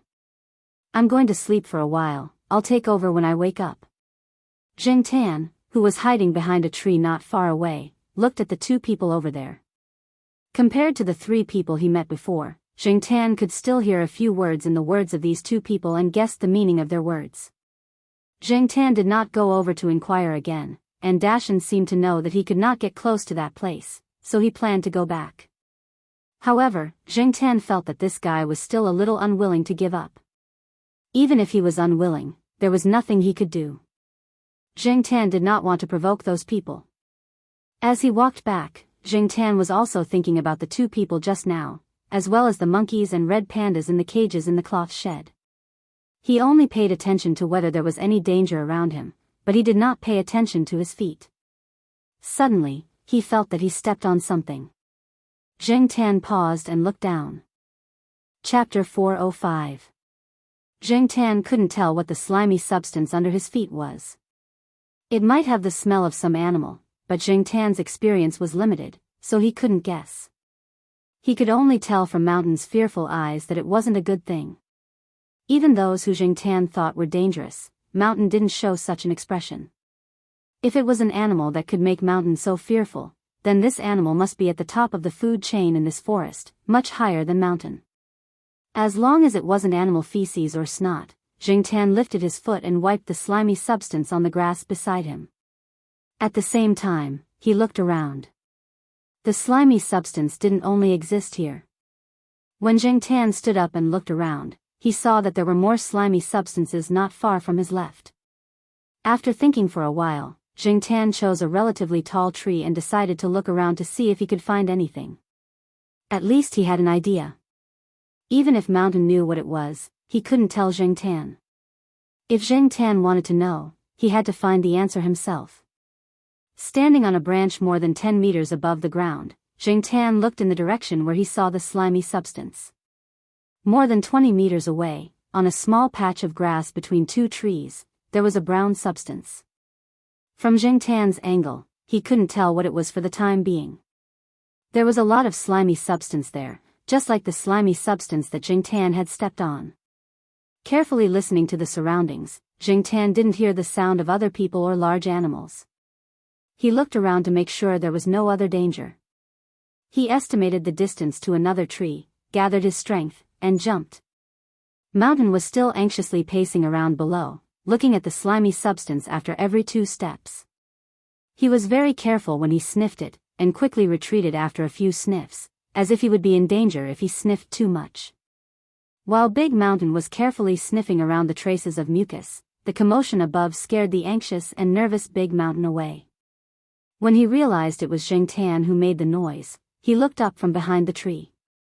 His gaze followed Zhang Tan's figure, and after a moment of hesitation, he decided to follow her. If the animal was a land animal, it would be safer for Zhang Tan to approach from above. Fortunately, Zhang Tan was already familiar with jumping from trees. There were many trees here, so after jumping a few trees, Zhang Tan came to a branch above the brown substance and looked down. The brown substance wasn't big, otherwise Zhang Tan wouldn't have dared to approach it. Even if it was on the ground, it didn't mean that it wasn't dangerous. And the brown substance seemed to be the size of a wild rabbit. The more Zhang Tan looked at it, the more he realized it looked like a rabbit. Rabbit? Seems like it. However, there was a layer of slimy substance on the rabbit, and its overall appearance was a little different, as if it had been digested and then spat out. Many animals, such as cats, wolves, and wild dogs, would tear the prey they caught into pieces when they were eating. They would tear the meat off the prey bit by bit and eat it instead of swallowing it whole like this. Yes, the digested rabbit was still intact when it was spat out. There were no signs of being torn apart, and Zhang Tan didn't see any obvious wounds on it. An animal that could swallow its prey whole and eat in this way, Jiangtan thought of a cold-blooded, creepy creature, a snake. And, according to the current situation, it was a big snake. If it could swallow a rabbit, it could definitely swallow Jiangtan. That wild rabbit was quite big, much bigger and fatter than the rabbit caught by Big Mountain yesterday. If such a rabbit could be swallowed easily, Jiangtan's cat-like body wouldn't be able to. Now, Jiangtan was only so big, so he didn't have much of an advantage in terms of size. If the slimy substance was something like the stomach acid of a big snake, it must be big to be able to spit out so much gastric acid and make Big Mountain so afraid. Thinking about the slimy substance he had just stepped on, and then looking at the slimy traces left behind, Jiangtan could speculate that the snake must have spat out more than one rabbit. It must have spat out before, and then the snake crawled here, leaving some traces along the way.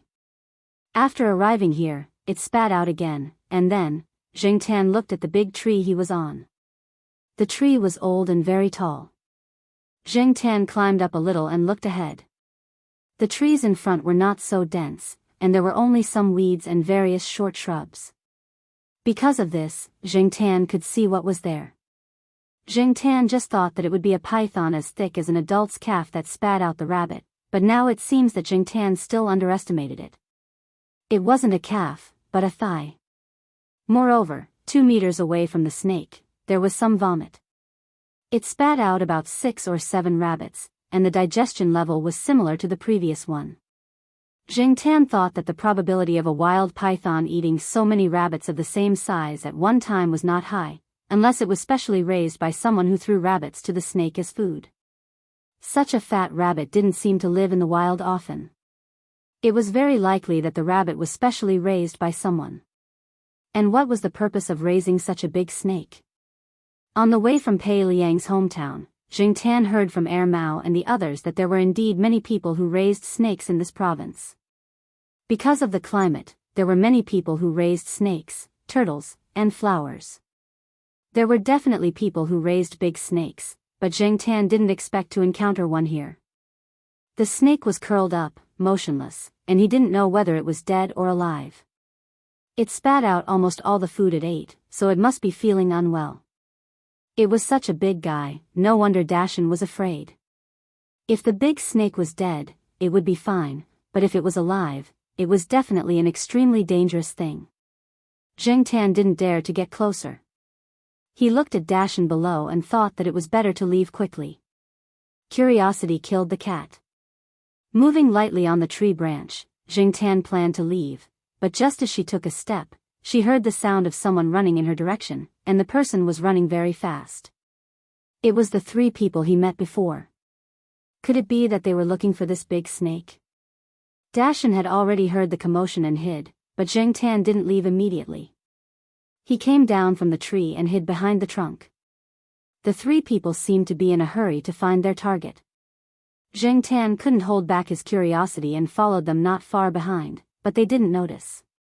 Jiangtan thought that if the situation went wrong, he would retreat immediately. At that time, even if the 3 people saw Jiangtan and Dashan, they wouldn't have the energy to care about them. While Jiangtan was thinking, the 3 people had already approached quickly. When they saw the big snake, they stopped about 10 meters away. They whispered to each other. Jiangtan couldn't understand what they were saying, but it was obvious that the snake was their target. When they saw the snake, the 3 people's eyes were filled with joy. They looked as if they were relieved.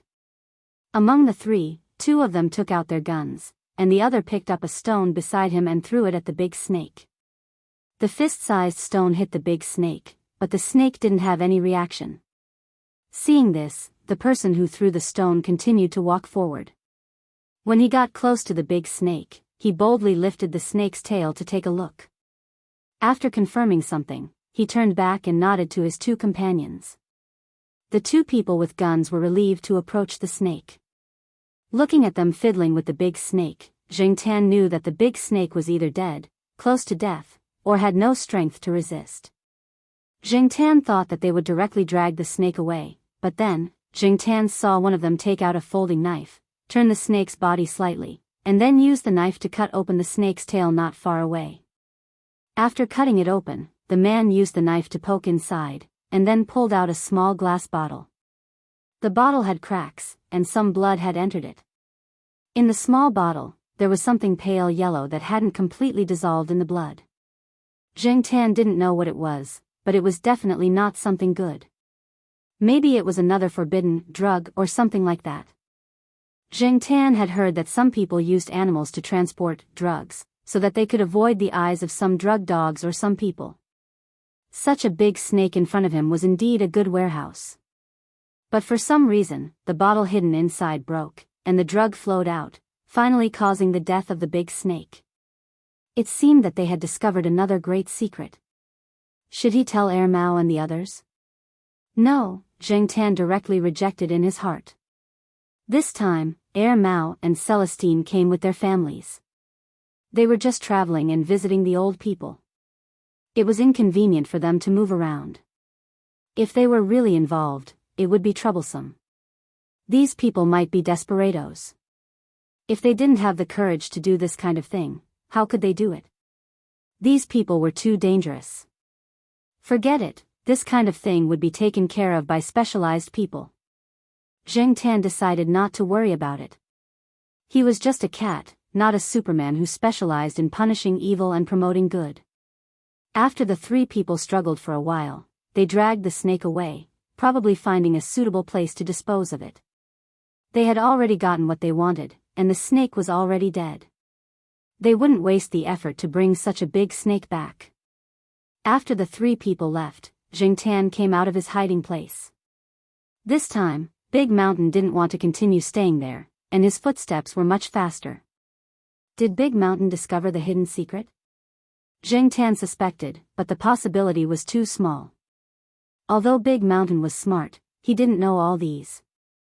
His goal seemed to be those people, as if he had made enemies before. When he returned to the old people's house, Jiang Tan was relieved. It wasn't easy to go out, and he was scared witless. He even encountered those troublesome things. Looking at the two children who were drawing and playing in the yard, Jiang Tan decided not to care. When he came out, the Jiao Pa and Jiao Ma also told him not to cause trouble, as it didn't concern him. Jiang Tan pretended not to see it.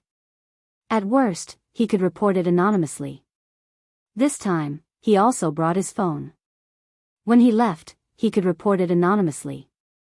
After making the decision, Jiang Tan's mood was much more relaxed. He was even in the mood to play with a lighter on the shelf next to the kitchen. It seemed that he hadn't used it for a long time. There was no one here. Mao and the others hadn't returned yet. The two mothers were talking in the living room, looking at the two children in the yard, and didn't notice Jiang Tan. Jiang Tan ignited the lighter, extinguished it, ignited it, and extinguished it again. After repeating this many times, Jiang Tan scolded himself for being so bored that he could play with the lighter for a few minutes. Putting down the lighter, Jiang Tan looked sideways. Big Mountain was standing not far away, staring at Jiang Tan. He looked at Jiang Tan, and then at the lighter that Jiang Tan had thrown at his feet. He walked over to the lighter and tried it with his paw. He couldn't do it. He tried again, but still couldn't do it. Jiang Tan didn't stay there and let Big Mountain study the lighter.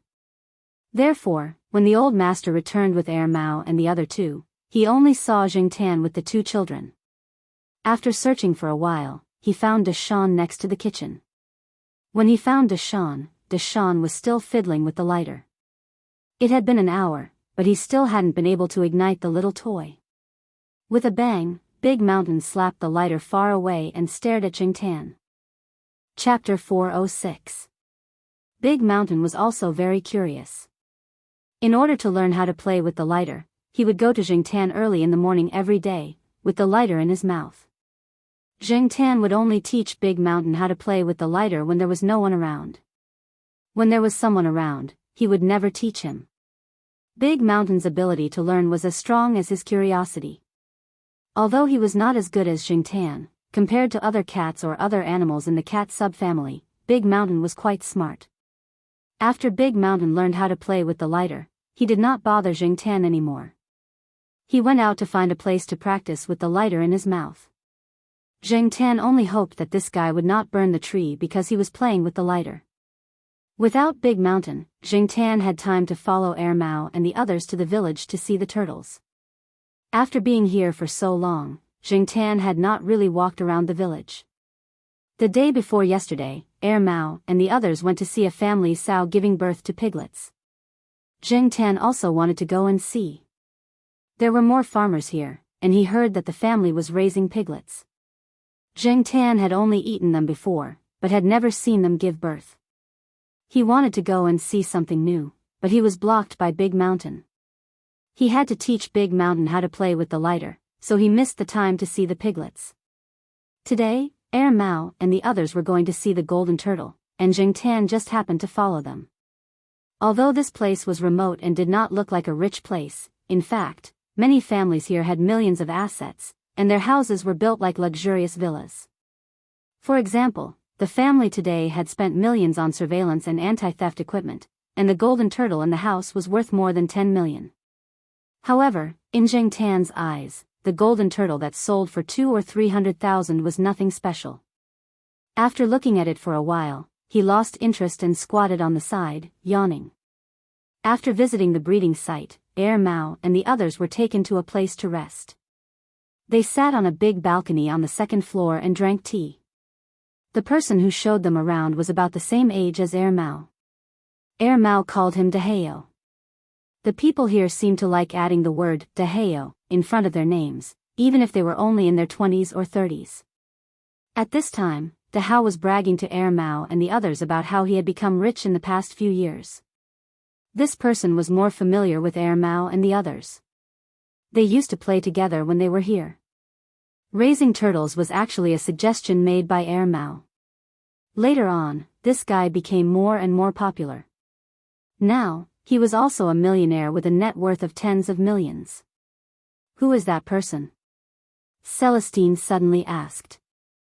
Daheo stopped talking and looked downstairs in the direction that Celestine was pointing. The balcony on this side was already behind Daheo's house, and they could see the walkway outside the back door. At this time, a person passed by this walkway. The person Celestine pointed to was this passerby. And when Wei Ling and the others were looking downstairs, the people passing by also raised their heads to look upstairs. After a brief exchange of glances, that person looked forward again and continued walking, maintaining the same speed and pace as before. Zheng Tan inexplicably felt that the person's gaze was a little strange. Daheo looked at the person when he looked up, then shook his head. I don't know him. He's probably a family friend who came to visit. Daheo was about to continue talking about his family history, but Air Mao beat him to it. Daheo, whose family is that? Daheo looked in the direction Air Mao was pointing and said, Oh, De Kang's family. That's the famous Snake King family here. The two brothers, De Ji and De Kong, raise snakes. De Ji was once invited to the zoo, but De Kong has been raising snakes. However, something happened to De Ji a few years ago. I heard that the zoo didn't take good care of him, and several big snakes died. After that, I didn't see De Ji much. I heard that after he left the zoo, he was hired with a high salary to raise snakes for people. I guess he's making a fortune there now. Look at his house, it's so beautiful now. Air Mao and the other two brothers looked at each other, then Air Mao said, Daheo, are you familiar with De Kong?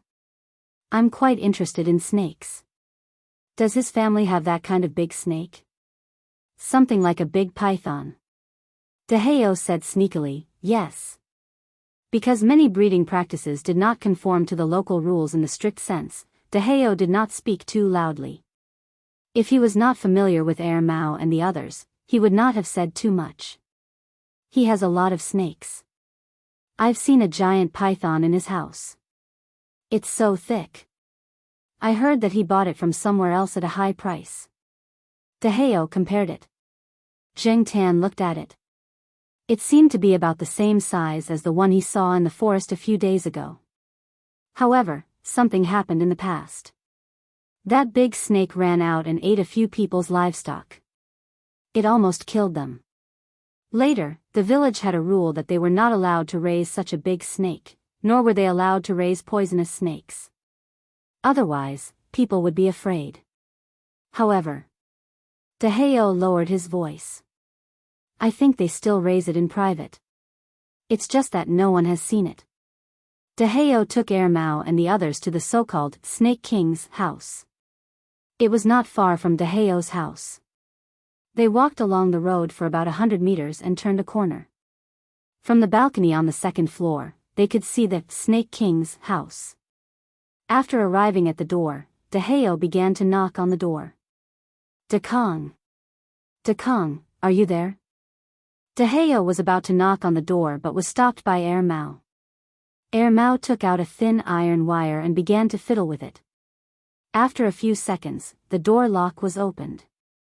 Deheo said, "Your skills are still as good as before." Mao made a shoot gesture to Deheo. Celestine and Pei Liang had already quietly entered.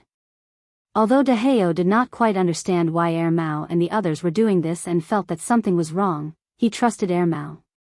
This was because he knew that Mao and the others were much richer than him. They would not covet his and Dekang's little assets at all. Since it was not a matter of interests, it was possible that something had really happened.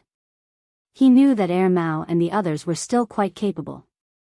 Zheng Tan followed behind. When Pei Liang and Celestine entered the house to look for the people, he and Deheo stood at the door and did not move around. After a while, Celestine's voice came from the house. Mao, you guys come in. What happened? Deheo followed Mao in and asked. When they entered the house, they saw the owner of the house in one of the rooms. It was the young man called Dekong that Deheo had mentioned. This person looked to be in his early 20s. At this moment, he was lying on the ground, panting with difficulty. It was as if someone had just strangled him. Dekong, what's wrong with you? Deheo hurried over and asked worriedly. Although his relationship with Dekong was not very close, it was still passable. Seeing Dekong like this, he was a little worried because Dekong was not only having difficulty breathing, but his eyes also seemed to be out of focus. It's okay. It'll be fine in a while, Celestine said. When Mao looked over, he raised his hand and pointed at several places on his neck. Mao suddenly understood. After the carotid artery and jugular vein are strangled, the blood supply to the brain will be blocked. The brain will lack oxygen, causing blindness within a few seconds. Don't worry, Deheo. He'll recover in a while. After a pause, Mao looked at Celestine and Pei Liang. You look very professional. So, Dekong has a feud with someone? Deheo asked. Since his wallet had been bulging, his knowledge had also been broadened. He had met many people and encountered many things. Therefore, after hearing Mao's words, he was not too frightened. So, that person just now, Deheo said as he looked at Mao. After seeing Mao nod, Deheo could not help but take a deep breath. Such a terrifying person had just passed by his own back door and he did not even notice that something was wrong. If Mao and the others had not come over, Dekong would not even have a chance to breathe now. Or perhaps he would have been taken away just now. When Dekong finally recovered, Deheo could not help but ask, Dekong, what kind of trouble did you encounter? You actually provoked such a dangerous person. He wants your life, right? Life? That's right, they're after our lives. Their lives. Dekong looked a little crazy. Deheo saw Dekong like this and could not help but take a step back. However, Mao and the others were paying attention to the latter sentence. Them? Mao asked. Dekong stood up and looked at a snake sculpture on the table next to him. He raised his hand and gently touched it. They are so beautiful and fascinating. How could those people, how could they? Zheng Tan could not help but tremble when he saw this. He felt goosebumps all over his body. That kind of cold-blooded terrifying creature that could not even blink, this person actually said that it was beautiful. In this world, some people liked furry animals such as cats and dogs, and some people liked hairless, cold-blooded reptiles and were deeply obsessed with them. Obviously, Dekong and his brother were such people. Dekong briefly explained the reason for the incident. The key point was not Dekong, but De Kang's brother, De Ji. Back then, De Ji had a problem taking care of the snakes in the zoo. In fact, the problem did not lie with De Ji. The truth was that the snakes that were thought to have died due to improper care were actually taken away by someone. Back then, when Big Brother was wrongly accused by the people in the zoo, he said that justice is in people's hearts. What was the truth? Many people in the zoo knew. De Kang sneered. Ha! Justice is in people's hearts. In fact, it's useless bullshit. If you don't say it, you will always be wronged. My big brother was wrongly accused for 5 years. He was also used for 5 years. After De Ji left the zoo, he was asked to help take care of the snakes with a high salary. The big snake that the two brothers had bought back and raised for several years was also bought at a high price. De Ji had been taking care of it there. A few days ago, De Kang received a text message from his brother. De Ji found that the person who asked him to take care of the snake used the snake as a transportation tool to deceive people. In the end, this tool would die without a doubt. De Ji could not bear it, so he secretly tampered with the cage, hoping that the big snake would escape halfway. As for De Ji, he found an opportunity to leave. Until now, De Kang had not contacted De Ji until today, when that person came to ask about De Ji's whereabouts. Unexpectedly, not long after that person came, Mao and the others came over. After that person heard the movement outside the door, he immediately left through the window. Mao and the others also had an idea in their hearts. If things were really as De Kang said, it was obvious that De Ji was indeed used by someone. Someone had been setting a trap since the incident at the zoo. While Mao and the others were thinking about De Ji and De Kang, Jiangtan was thinking that the big snake he saw in the forest a few days ago was probably the snake that De Kang said was very precious and that De Ji did not hesitate to risk his life to help. Unfortunately, the De Kang brothers did not know that the big snake had already been dissected by those people. While they were talking, Mao's phone rang. Almost at the same time, Celestine and Pei Liang's phones also rang. Something had happened in the courtyard. To be exact, something had happened to Pei Jie. Pei Jie had disappeared. Today, Pei Jie had brought Mao and Wei Xiaobei to play in the courtyard. While Jiangtan was out, he had secretly taken out the small box that Jiangtan had placed in the trunk of Mao's car. He had said that he wanted to explore it, but in the end, he could not open it. There were 2 mothers in the courtyard, so Pei Jie could not directly try to open the lock in the courtyard. Thus, he took the box out of the courtyard and urged the 2 children to help him. Unfortunately, Mao and Wei Xiaobei did not know the password to the box. "When is your brother Hei's birthday?" Pei Jie asked. "We don't know." Mao and Wei Xiaobei shook their heads. "What's your brother Hei's phone number?" Pei Jie asked again. "We don't know." Mao and Wei Xiaobei shook their heads again. "Then what do you 2 know?" "We don't know." Pei Jie, while they were trying to open the box with the password, a stranger walked towards them.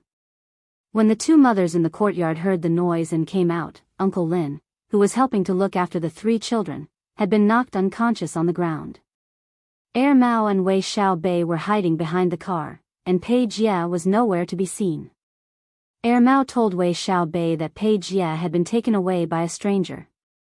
When Uncle Lin woke up, Mao and the others found out from Uncle Lin's description that the person who had taken Pei Jie away was the person they had seen half an hour ago. Putting aside how anxious Pei Liang was, when Pei Jie woke up, he found 2 strangers in front of him. One of them was the person who had captured him, and the other was someone he had never seen before. Pei Jie used a minute to think and react. Then, he said to the 2 people in front of him with a sullen face, "Uncles, my family is very rich. Don't kill the hostage before you get the money." The 2 people in front of Pei Jie. How did this little brat even know to kill the hostage? That's not right. Shouldn't this little brat's reaction be to cry for his parents when he wakes up? Are the children nowadays all so mature? Then, Pei Jie, who could not resist at all in front of these people, was thrown into a shed. The thick stench inside made Pei Jie almost vomit out the egg pancake he had eaten in the morning. Page Ye was locked up in a cage, and he did not know what kind of animal it used to contain. He also did not know when his father and the others would find him. Page Ye sighed inwardly. Page Ye had once fantasized that one day, he would be like Superman, punishing evil and promoting good, and saving the weak. Just like today, when he realized that the situation was not right, he first thought about how to let his two younger siblings escape, and then he would deal with the bad guys himself. But today's experience told him that not everyone could be Superman. The enemy's level was too high, and he was at a disadvantage.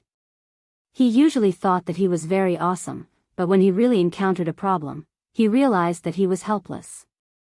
Page Ye felt like he was a whimsical fool. Although he was afraid, Page Ye forced himself to calm down. Page Ye knew how to use cooperation to achieve his goals from a very young age. So in the village, although he was mischievous, every time he caused trouble, he would always get a lot of partners. Not to mention the high success rate, when he was punished by his parents, they would share the anger, and he would not let the adults' anger all focus on him, the initiator. Now, without the help of his partners, he would definitely not be able to escape alone. But, what partners could he find here? After adapting to the dark environment, Page Ye looked around himself with the help of the light coming in from the small window on the side of the shed. He could not see clearly if he was a little further away, but he could still see a little bit if he was close. There was a red panda in the cage next to him. Compared to the other one lying in the cage, this one was a little better. At this moment, the red panda was looking at Page Ye curiously while rubbing its face with its paws. Page Ye wanted to cry even more. Chapter 407. In the courtyard, there was a sense of anxiety and irritation. If it weren't for the fact that he wanted to know more, Jiangtan would have stayed far away. It was too depressing. His master was not at home today. 2 days ago, he had been invited over by an old friend in the provincial capital. Today, when he heard that something had happened in the courtyard, he did not care about the courtyard anymore. He immediately rushed back and asked the people in the provincial capital to help. The person who took Page Ye away was not a resident here. The local residents, including De Kong, had never seen that person. After that person took Page Ye away from the courtyard, he quickly left. Mao and the others could follow the tracks to the roadside. There were tire tracks left by the motorcycle. If they continued to chase, it would be difficult to catch up. The three of them split up and drove along the road to search. At first, they didn't find anything. This place was too remote, so there was no way to count on the road cameras. Mao had been driving along the road for more than half an hour before he found the motorcycle abandoned by the roadside. The person was gone. At that time, the person should have abandoned the motorcycle and left in another car. The smell was cut off here. Even if Jiangtan and Dashin came to help, they wouldn't be able to find them. The three of them could only go back to the courtyard again to think of a way. Pei Liang now hoped that the other party would call, blackmail, as long as he could hear some news. Unfortunately, there was no news. "It's my fault," Celestine whispered. Because of his former profession, he was more sensitive to people in some special industries. That was why he asked about the passerby when he was at De Kang's house. "I'm also at fault," Mao said. At that time, he also pointed in the direction of De Kang's house and wanted to go and see. After returning to the courtyard, Pei Liang, who had been smoking silently, waved his hand and said in a hoarse voice, "It's none of your business." Pei Liang knew that the three of them had the same idea. Even if Mao and Wei Ling didn't say anything, he would ask that person when he saw him. He would also go over to take a look. After all, if any potentially dangerous person appeared in this place, they wouldn't turn a blind eye. This was the place where Master lived, and they wouldn't allow any dangerous people to exist. What Pei Liang wanted to know now was why that person took Page Ye away. According to the information provided by De Kong, coupled with some of his master's connections in the provincial capital, he found a lot of things in half a day. De Kong was right. There was indeed a problem with the zoo that hired De Ji at that time. Someone used animals to transport some prohibited items to other places. The people and things involved were still being investigated. Everyone knew that zoos sometimes interacted with each other, such as exchanging animals, giving them away, or buying them to get some supplements to enrich the zoo. In recent years, due to the considerable profits and high returns from the construction of wildlife parks, many places have set off a rush to build wildlife parks. Although the establishment and development of these safari parks had indeed made positive contributions to enriching the public's leisure life, developing popular science education, and expanding tourism, many safari parks had problems due to poor management. For example, illegal sales, secretly killing sick and old wild animals, and even deliberately throwing some herbivores into the cages of carnivores to attract tourists. Because of the lack of scientific planning and market research, coupled with the lax approval and supervision, the construction of wildlife parks surged like a storm. The zoo that hired Deji was built in such a relatively chaotic environment. There were a lot of loopholes and it couldn't stand up to investigation. Now that they really started investigating, they found a lot of problems.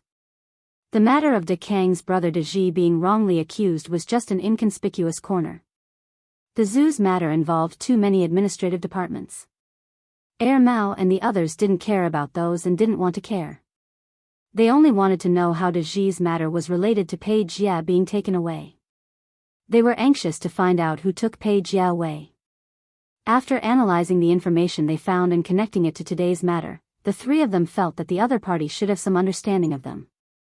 Even if they hadn't met before, they might have heard some things from other people. They knew that things would become quite unfavorable after being targeted by Mao and the others. Therefore, those people sensed the danger and even thought that it might speed up the process of exposing those hidden things. If those things were really exposed, they would definitely be severely punished. Therefore, they might have taken Pei Jia away as a bargaining chip to escape. His target was originally Pei Jia, not Mao and Wei Xiaopeng. Pei Liang said. The latter two were too young and weren't easy to take care of. They also loved to cry. Taking them away would be a big problem. Pei Jia was already 10 years old and was sensible. He was obedient and would be more cooperative after being threatened. Pei Liang knew his son very well. He believed that if those people only used Pei Jia as a bargaining chip to escape, Pei Jia would still be safe now. Pei Jia was very smart. Naughty and mischievous children were more cunning and knew how to judge the situation. Pei Liang had never been so glad that his son had such a moral character.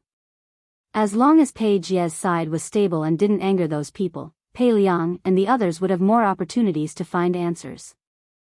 While Mao and the others were analyzing and discussing the matter, Jing Tan thought about the people that Dashan had brought into the forest. If those people in the forest were related to this matter, would Pei Jia be taken there? After all, there were no police or other surveillance cameras in the forest. If something happened, it would be easy to escape. On this night, other than Mao and Wei Xiaopeng, the others were destined to be sleepless. Zheng Tan originally planned to take a nap, but after tossing and turning, he still couldn't fall asleep. Walking out and jumping onto the railing on the second floor, Zheng Tan looked around at the endless black sky. The lights on the first floor of the courtyard were still on. Mao and the others were downstairs. In the evening, a few people from the provincial capital came over to help them find the children. They also brought some useful information. It seemed that those people on the first floor wouldn't be able to sleep tonight. Sensing something, Zheng Tan looked towards the corner of the wall. Dashan wasn't asleep. He jumped onto the wall and squatted there to look at the stars. From the hall, one could only see the wall surrounding the courtyard's entrance. Therefore, Mao and the others didn't notice Dashan squatting on the wall. After thinking about it, Zheng Tan made a decision and quickly went downstairs. Dashan heard the sound and turned around to look at Zheng Tan. This guy's body was too big and the wall was too narrow. It didn't look very harmonious, but he still stood very steadily. Zheng Tan jumped onto the wall and stopped beside Dashan. Then, he jumped out of the courtyard and walked 2 steps to look at Dashan. Brother, do you want to go with me? Dashan squatted on the wall and stared at Zheng Tan for a few seconds. He probably didn't know what Zheng Tan wanted to do in the middle of the night. Under normal circumstances, because Dashan always accompanied his master, his daily routine gradually became similar to his master's. He wouldn't run around at night. But now, when he saw that Jing Tan wanted to go out, he didn't know whether to follow him or not. He looked back at the lights on the first floor, then turned back and jumped down from the wall. Seeing that Dashan followed him, Jing Tan was relieved. Even though he had gone there with Dashan before, he might not be able to remember the way. With Dashan as a guide, Jing Tan would be able to avoid detours. Yes, Jing Tan still decided to go to the place where they had seen suspicious people and tents. Even if he couldn't find Pei Jia there, he could always find some other clues based on the people and things there. According to the information that Jing Tan got from eavesdropping on Air Mao and the others, the people in the forest were very likely to be related to Da Ji's matter. In this way, it was very likely that they were related to the person who took Pei Jia away. The night was full of endless unknowns and dangers. Many nocturnal animals that were quite a threat to Jing Tan and the others would also be active. Jing Tan took down the cat tag and hung it on a tree. That way, even if he ran far away, Air Mao and the others wouldn't be alerted. Before they really found useful information, Jing Tan didn't want to distract Air Mao and the others. In fact, the journey at night wasn't that difficult for Jing Tan. After all, cats had good night vision and wouldn't be lost in the dark like humans. But even so, the journey was much slower than the last time. One was that Dashan wasn't used to walking around at night, and sneaking out at night, Dashan was still suspicious. He would probably be scolded when he went back, so he wasn't as decisive as last time. When it was almost dawn, Jing Tan passed by a place and smelled a familiar scent. It was left behind by Pei Jia, and the other was the person who took Pei Jia away. As expected, Pei Jia was brought here. It was a worthwhile trip. In order to make it easier to move at night, Jing Tan didn't wear a vest, so it was impossible for him to bring a mobile phone. Without a mobile phone, and the cat tag was left in the yard, he had to think of another way to inform Air Mao and the others. Jing Tan and Dashan couldn't fight against those people alone. Dashan apparently also recognized Pei Jia's scent. This time, he ran more decisively and didn't hesitate like before. The person who took Pei Jia away should have entered the forest from another road, probably to get rid of Air Mao and the others. Following the scent, Jing Tan and Dashan quickened their pace. It was already dawn. Usually, Dashan would get up and turn on the alarm clock at this time. Even if he didn't sleep the whole night, at this time, Dashan was much more energetic. Of course, it was also because he was excited to find Pei Jia's scent. It was the same place, the same tent where the animals were kept. There were originally only 2 tents around the tent, but now there was one more. Someone must have joined in. With the experience from last time, Jing Tan didn't go near the tent for the time being. There were people guarding the tent, and they looked like they were asleep. However, Jing Tan didn't dare to take the risk. Those people were too alert, and the slightest carelessness could cause more harm than good. Dashan didn't move either. Every movement was careful and quiet, as he was afraid of alerting the people over there. Jing Tan thought for a while and retreated far away from those people's alert range. After Jing Tan moved, Dashan quickly retreated. It had to be said that Dashan was indeed very smart. This kind of intelligence wasn't because he was a fast learner, but because he knew how to act according to his ability. He knew that he wasn't a match for these people, and that he wouldn't be able to win if he rashly went up. Therefore, after finding Pei Liang's scent, he wanted to go back and report. Dashan planned to retreat first, then bring the others over.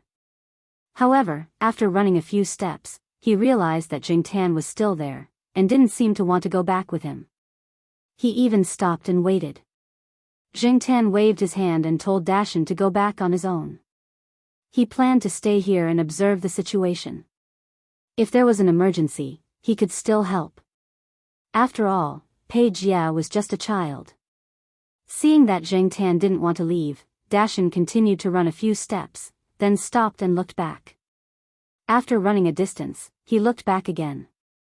Seeing that Jing Tan didn't want to follow him, he continued to run. Jing Tan believed that Dashan could bring Air Mao and the others over.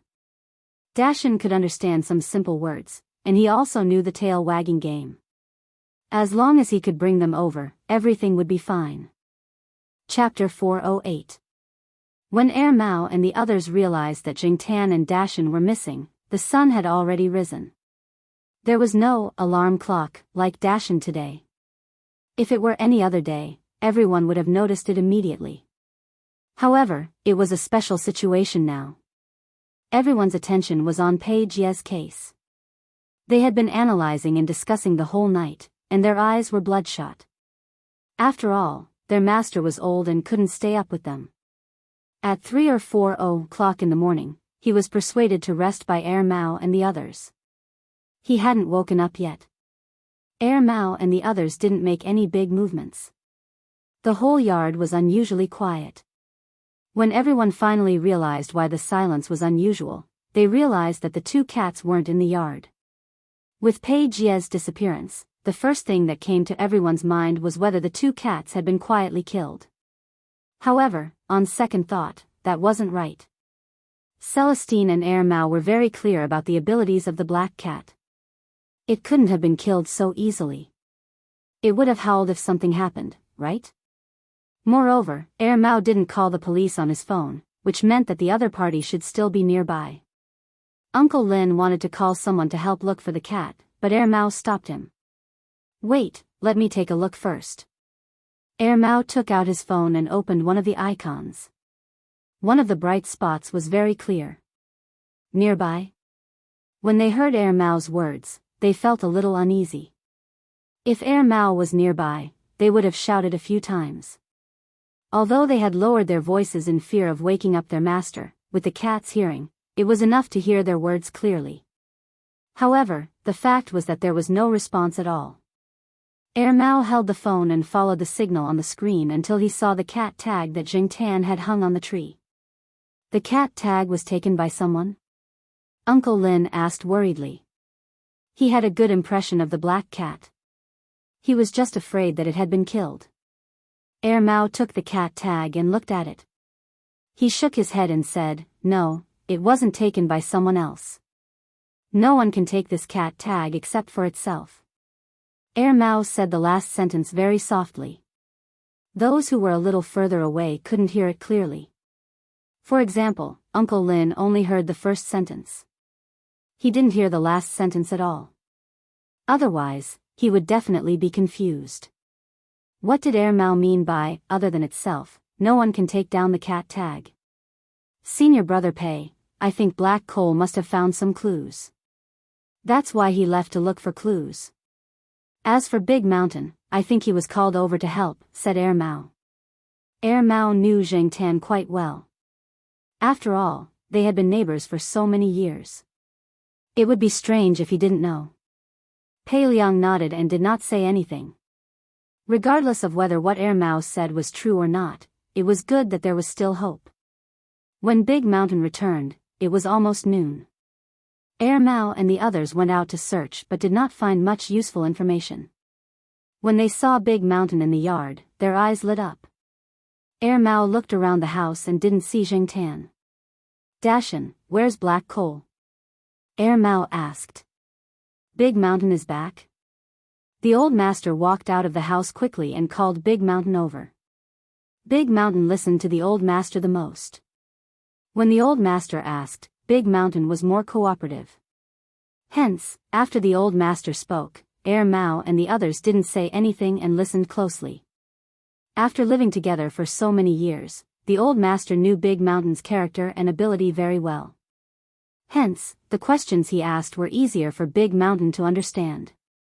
"Where's Black Coal?" the old master asked. Because of Mao, the old master now called him Black Coal. Big Mountain also knew who this name referred to. When he was learning to play with a lighter, he had heard this name many times. When Big Mountain heard this, he glanced in a certain direction. Mao and the others memorized the meaning of this action. Big Mountain had a strong sense of direction. Since Big Mountain was looking in that direction, it meant that the black cat was somewhere in that direction. "Where's Pei Jie?" As he spoke, the old master took one of Pei Jie's clothes and gave it to Big Mountain to smell.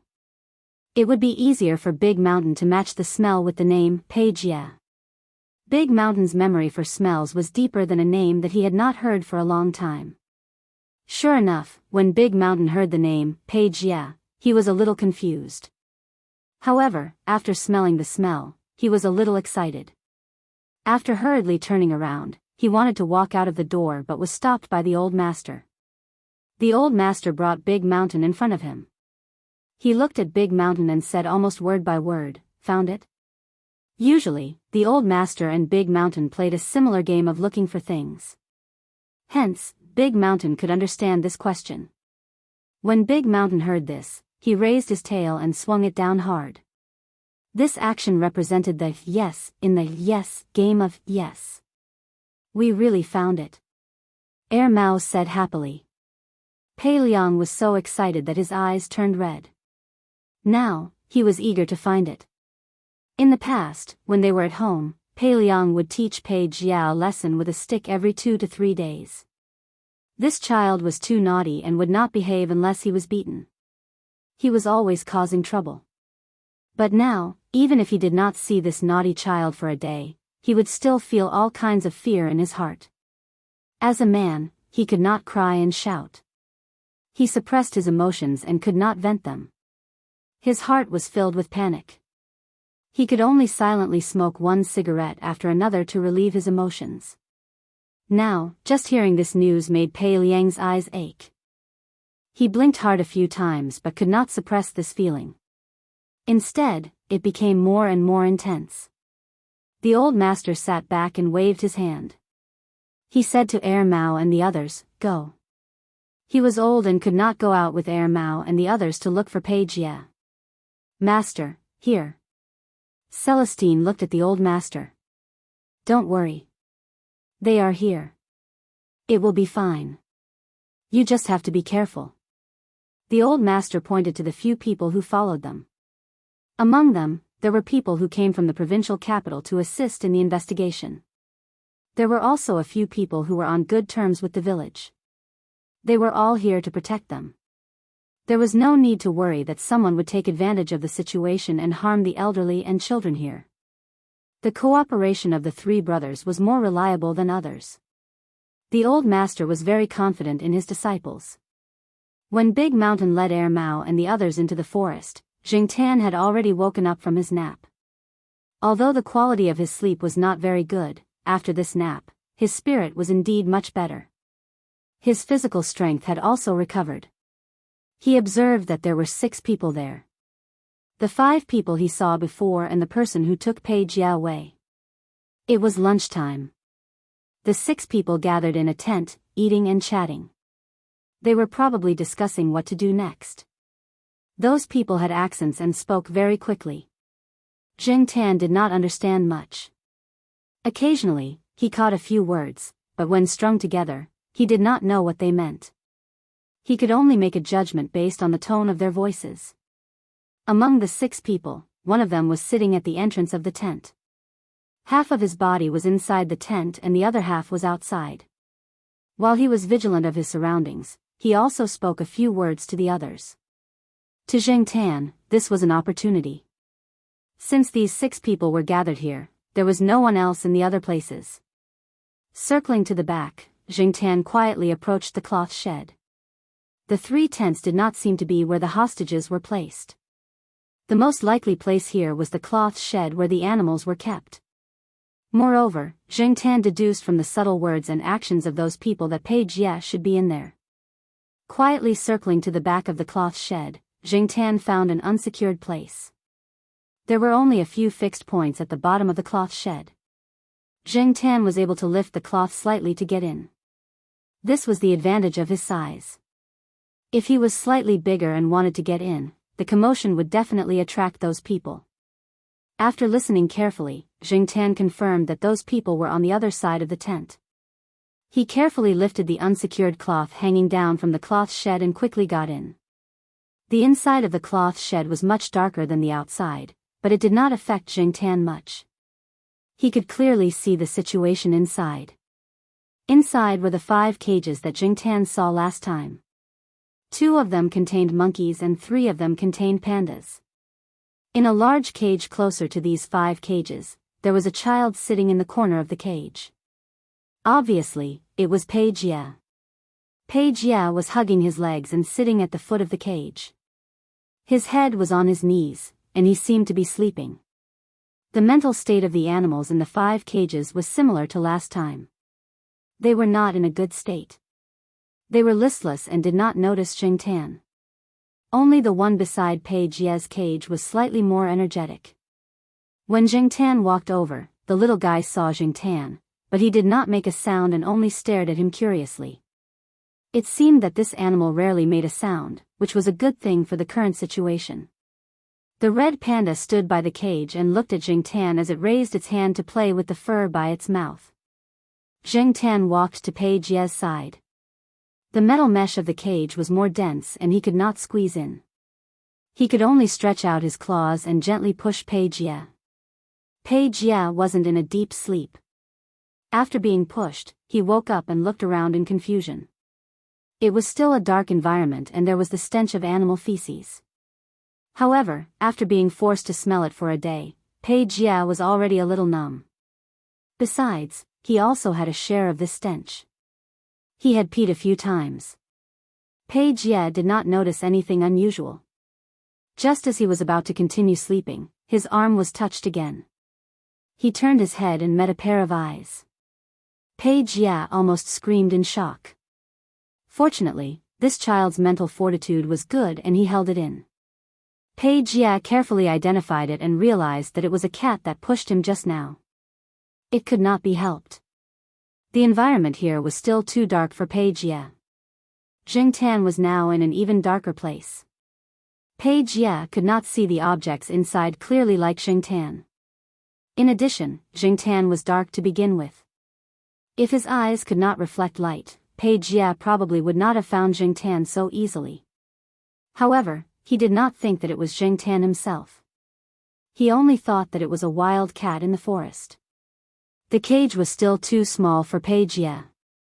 Even if he sat in a corner of the cage, it occupied nearly a quarter of the cage's cross-section. Pei Jie could not stand up straight in the cage at all. He had to bend over when he got up. Jingtan also thought that Pei Jie probably did not see clearly. He glanced around and then walked to the small window left by the cloth shed. The light shining in from outside the window projected on the uneven ground. Pei Jie only saw it clearly when Jingtan walked there. Black charcoal? Although he was very excited, Pei Jie remembered that he was trapped here. He was afraid that he would attract the attention of those people if he was too loud, so he lowered his voice. Jingtan was very satisfied with Pei Jie's performance and walked to the side of the cage again. Pei Jie looked at Jingtan and began to cry. Since Jingtan was here, then his father and Uncle Mao should be nearby, right? Pei Jie suddenly felt that his dark childhood had seen the light again. The little brat who thought that he was a man who would bleed but not cry now could not stop his tears from falling. Black charcoal, I was wrong. I shouldn't have taken your things. I shouldn't have tried to pick the lock without asking for permission. Pei Jie lowered his voice and admitted his mistake. Because his voice was too low, sometimes only his mouth could be seen, but no sound came out. However, Jingtan could still tell what the child was saying from the few words he said and the shape of Pei Jie's mouth. His tone was very sincere, and his expression was even more moving. However, Jingtan felt that Pei Jie's words were so smooth. There was not even a pause. Pei Jie had said similar words many times, but at this moment, Pei Jie was really regretting it. If he had not been curious about the box and had not taken it out of the yard, would he not have met that stranger? Uncle Lin would not have been knocked unconscious, his 2 siblings would not have been in danger, and he would not have been picked up by the bad guy like a chick. Chapter 409. After Pei Jie finished his confession and cried, there was hope in his heart now and he wasn't so afraid anymore. Raising his sleeve to wipe his face, Pei Jie began to ask, Black charcoal, do you have a listening device on you? Do you have a communicator or something? This was obviously a child who watched too much TV and his imagination followed the TV. At home, he was used to talking to Chi Dada, the monkey. Now that he saw Jingtan, Page Ye was still used to speaking directly.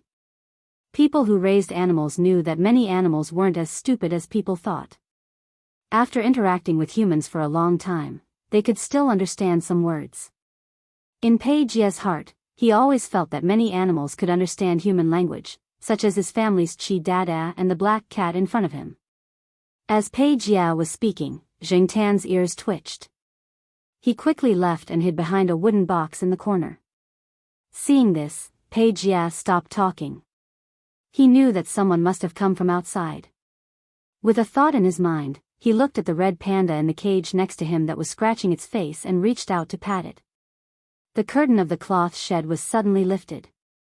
If Jing Tan hadn't heard the slight movement, Page Ye wouldn't have been able to hear anyone coming over with his hearing. Therefore, the person's behavior could be considered rather sudden. The person lifted the curtain and took a look inside the shed. It wasn't big. With the light shining in from outside the curtain, he could see the situation inside the shed at a glance. There was no place to hide people here, so the person came over to take a look. His gaze stopped on Page Ye for a few seconds and he didn't find anything unusual, so he lowered his vigilance. He heard some movement here and came over to take a look. He didn't expect that it was the child playing with the red panda. It was already surprising that a child didn't cry or make a fuss after being locked up here. However, if he was too obedient and cooperative, they would be suspicious and keep their guard up. Now, Page Ye seemed to be hitting the cage next to him in annoyance. He was probably throwing a tantrum. Page Ye's behavior was originally intended to divert the person's attention and not let them notice Jing Tan, but he didn't expect that his behavior would lower the person's vigilance. The person looked at Page Ye a few times and said, "Be quiet." Then, he lowered the curtain and left. This time, he didn't deliberately walk softly. Page Ye could hear the person's footsteps leaving. Page Ye breathed a sigh of relief, and so did Jing Tan. The only one who was frightened was probably the red panda in the cage next to Page Ye. Page Ye's action just now had scared the red panda that was scratching its face and fell backward. Now, it was staring at Page Ye's side and it paused. Jing Tan suspected that the red panda was scared silly, and it felt even more dazed. After the man left, Jing Tan came out from behind the box in the corner. Page Ye's understanding of these people was limited. He did not even know how many of them there were. He knew even less than Jing Tan. Jing Tan was there for two reasons. Firstly, she wanted to check on Page Ye's condition and make sure the child was safe. Secondly, she wanted to give Page Ye some hope and motivation to persevere. SSSSSSSS is even stronger, TTA childs. Now that Page Ye was in a much better mood, Jing Tan didn't plan to stay here all the time. He wanted to go out and explore the situation. By the way, Black Charcoal, I'm sorry. When that person brought me here, he also took your box, Page Ye said before Jing Tan left. Box? Jing Tan stopped in his tracks. The only box Page Ye had taken was the treasure box that Ho Junyi gave to Jing Tan. Why did the person who took Page Ye take Jing Tan's box? Was it just convenient? Jing Tan didn't know. After learning about Page Ye yesterday, no one paid attention to Jing Tan's box. Mao and the others also didn't think about what was in the box. When they were discussing the matter, they only mentioned it but didn't find the box. Compared to Page Ye's matter, the box was just a small matter. Later, their attention was diverted and they didn't pay too much attention to the box that they couldn't find. Now, it seemed that the box was brought here by the person who took Page Ye away. Quietly leaving the tent, Jing Tan listened to the movements in the tent. The 6 people were still there, probably discussing something. The atmosphere wasn't very good. One of them had a bad temper and was shouting as if he had encountered something angry. The person who went to the tent just now wanted Page Ye to understand better, so he didn't use a heavy dialect when speaking. Now that the 6 people were gathered together, they all spoke with a dialect. 2 of them spoke slightly better, but when they spoke quickly, Jing Tan still couldn't understand what they were saying. Jing Tan took advantage of the time when they were discussing something and went around the back of the tent. There were 3 tents, and 6 people were in one of them. Zhang Tan definitely couldn't enter the tent with people, but he could take a look at the other 2 tents. The last time he was here, there were only 2 tents. Now, there was an extra one that might be related to the person who took Pei Jiao away. The box was most likely in this new tent. While the people were arguing fiercely, Zhang Tan found a gap and went into the new tent. Fortunately, Zhang Tan's guess was right. The box was placed in there.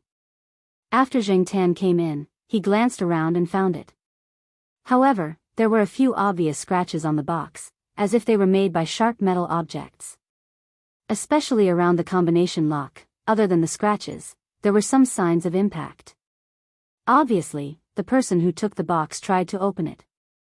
However, Zhang Tan didn't expect the quality of Ho Junyi's treasure box to be so strong. In fact, when the other party caught Pei Jia, they noticed the box Pei Jia was carrying.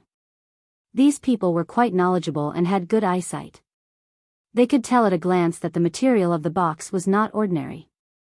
Hence, they thought that there might be something valuable inside, so they took it. The box was a bit heavy for a child, but for people like them, this weight was nothing. However, the person didn't expect that after taking the box, he couldn't open it.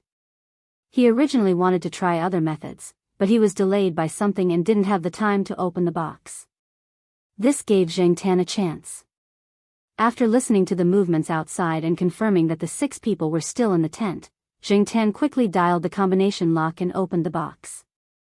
Zhang Tan had studied the contents of the box when he was free. There were a few compartments inside, and after pulling them open, they spread out in a gradient. The top few compartments contained some small tools, such as compasses, band-aids, whistles, etc.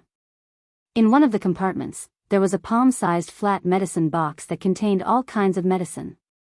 There were a lot of things that Zhang Tan couldn't use. However, when Zhang Tan went with the Jiao family to send the Jiao Yuan to Beijing, Ho Junyi told him about the various items in the treasure box and how to use them. Zhang Tan didn't remember everything, but the things that left a deep impression were the things in the box at the bottom. On the lowest level, Zhang Tan took out the box and opened it to take a look. Inside the box, there was a metal object that looked like an automatic pencil. Next to the automatic pencil, there was a slender cylinder. At first glance, people who didn't know would think that it was an automatic pencil lead. The cylinder could be opened at both ends, and there were some granular things inside. The automatic pencil was equivalent to a launcher, and the things inside the cylinder were specially made bullets. According to Ho Junyi, the pointy bullets were tranquilizer bullets, and the flat bullets were stun bullets. The latter was twice as big as the former, so there were fewer of them. Zhang Tan counted 5 tranquilizer bullets and 2 stun bullets. The person who brought the box over would never have thought that the box, which he thought was very likely to contain valuable things, would become Zhang Tan's useful tool. He originally planned to make a lot of money, but unfortunately, this was actually a suicidal act. Zhang Tan looked at the pen and pencil lead in his hand. He didn't know the effects of the pen and the 2 types of bullets. This thing was made by Ho Junyi's grandfather. It had been 3 years since Ho Junyi gave the box to him. During the summer vacation, Zhang Tan went to Fang Mengmeng's house in Beijing and met Ho Junyi. He heard from Ho Junyi that the kid now had a new treasure chest, and the tools inside were all upgraded. This special automatic pencil had also been improved for several generations. The one in the treasure chest that was given to Zhang Tan was more primitive. Compared to the equipment in Ho Junyi's hands, Zhang Tan's was definitely much more backward. However, Zhang Tan felt that this was already a very good emergency tool. With this, Zhang Tan would be able to defend himself. Something that could be given to Ho Junyi would definitely not be too dangerous and out of control. Therefore, the effects of these 2 types of bullets would definitely be limited and would not be fatal. They were more suitable for defense and emergency situations. There were too many things in the box, and there were also some very interesting gadgets. Unfortunately, Zhang Tan could not take everything. The box itself was too big of a target, so Zhang Tan could not just carry the box and leave safely. Therefore, Zhang Tan could only bring less things. Putting the pen and pencil lead aside, Zhang Tan closed the box and locked it again. Then, He took the pen and pencil lead and looked for an opportunity to leave. An ordinary person could hold these two things with one hand, but Jiangtan needed two hands. Since he used his hands to hold things, he could only use his legs to walk. Jiangtan wanted to try the pen first. He wanted to know what to do. However, if he tried, in order to not make any movements and alert the enemy, Jiangtan stayed a little further away. When he felt that the distance was about right, Jiangtan climbed up a tree. It was relatively safer in a tree. After fumbling around for a while, Jiangtan twisted the front 1/3 of the pen. He took a pointed bullet and put it in before twisting the pen again. He looked around. There was a blue-gray bird chirping in the tree in front of him. Jiangtan aimed the tip of the pen at the unlucky bird. Without a scope, he could only rely on his intuition. Jiangtan was not very confident in his first attempt. Fortunately, the bird was about the same size as the gray magpie in the school and was relatively close to him. Jiangtan held the pen in one hand and pressed the button at the end of the pen with the other. Chapter 4:10. The effect was really remarkable. Jiangtan jumped down from the tree and went to the bushes to take a look. He grabbed the bird's leg and shook it twice. A few feathers were shaken off and the bird's head was shaken to the side. There was no other reaction, but the bird didn't seem to be dead. As for whether it would die later, Jiangtan didn't know. Jiangtan was still exploring the effect of the tranquilizer bullet. Jiangtan suddenly felt that he could no longer look at the automatic pencil directly. He estimated that when he saw the automatic pencil in the future, he would think of this thing in his hand now. Jiangtan's technique wasn't good. If he was far away, he probably wouldn't be able to hit. Just like this bird, it was less than 3 meters away from Jiangtan. Although it hit, it was a bit off. If it was 1 centimeter off, it would have been a waste of bullets. Fortunately, Jiangtan's real target was people, so it was a big target. Jiangtan pulled out the bullet from the bird's body and observed it. After the bullet was shot, there was a needle-like thing at the tip. When it hit the target, it would pierce the target's body. Even if the target was wearing clothes, as long as it wasn't the kind with good protection, it should be able to pierce through. Moreover, the needle had the tranquilizer effect. Regardless of whether Jiangtan's technique was good or not, he could only explore this once. There were a total of 7 bullets. After using one, there were 6 left. There were 6 people over there. Jiangtan couldn't afford to waste any more bullets. This was Jiangtan's secret weapon to deal with sudden changes. Otherwise, Jiangtan would have no chance of winning in a hand-to-hand fight. Overall, Jiangtan was still very satisfied with this special pen. The only thing he wasn't satisfied with was that only 1 bullet could be installed at a time. If he wanted to fire again, he had to reinstall it. The bullet was also a one-time use item. After using it once, it couldn't be reused. Jiangtan installed another tranquilizer bullet, then pulled a vine and tied the cylinder of bullets and the special pen to his back. It was easier to climb the tree. For the current Jiangtan, the tree was safer than the ground. Hiding in the tree was also not easy to be discovered. Not daring to leave for too long, Jiangtan once again approached the place where those people were stationed.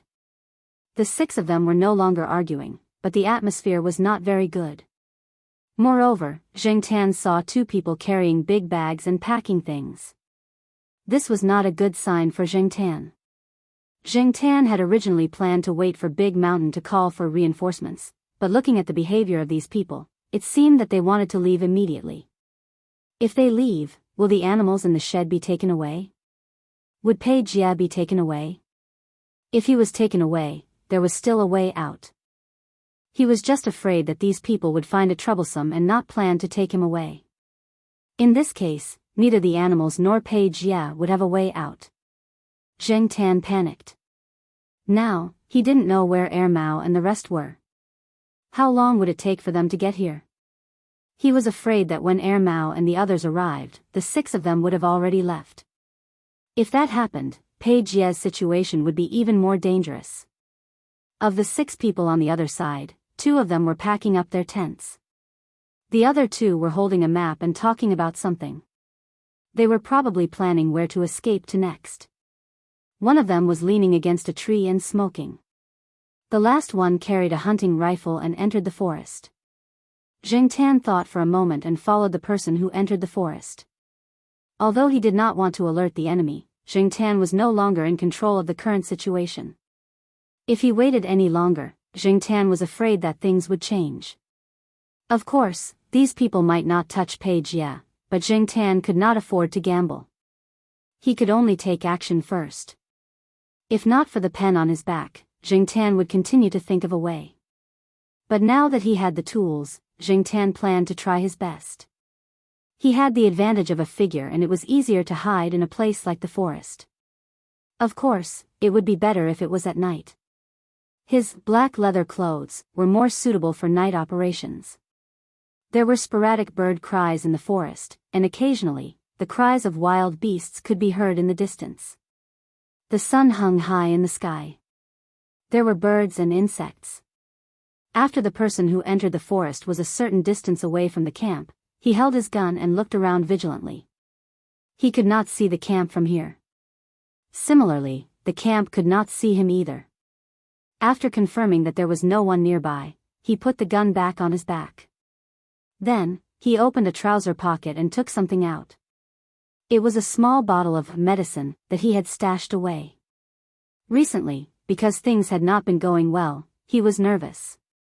In a place like the forest, he had to maintain a high level of vigilance. In fact, he was already tired. He wanted to use some medicine to wake himself up. Of course, he had long wanted to use it.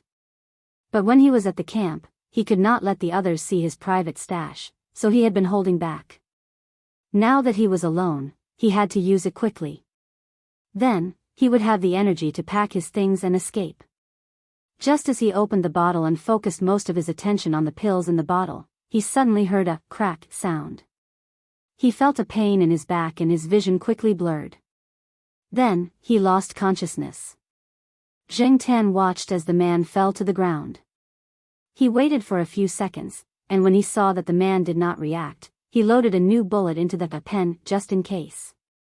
Then, he slowly approached the man on the ground. He carefully leaned over and kicked the person's leg. No reaction. He kicked again. Still no reaction.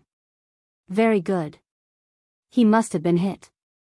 After confirming that the person had really been knocked out and was not faking it, Jiangtan dragged the person's gun and dagger over and hid them in a tall tree. He specifically chose a tree with dense foliage that made it easy to hide things.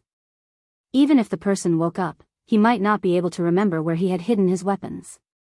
As for the medicine in the person's hand, Jiangtan guessed that it might be one of those prohibited items. He did not dare touch it. He closed the bottle and hid it in the tree. Maybe it would be useful after this was over. After hiding the weapon and medicine, Jiangtan took out the person's belt and tied his hands behind his back. Then, he dragged the person into the tall grass. The tall grass was good for hiding people. After taking care of one person, Jiangtan thought about how to lure one or two more people over. He could only choose to attack them one by one. It was impossible for him to fight all of them at once.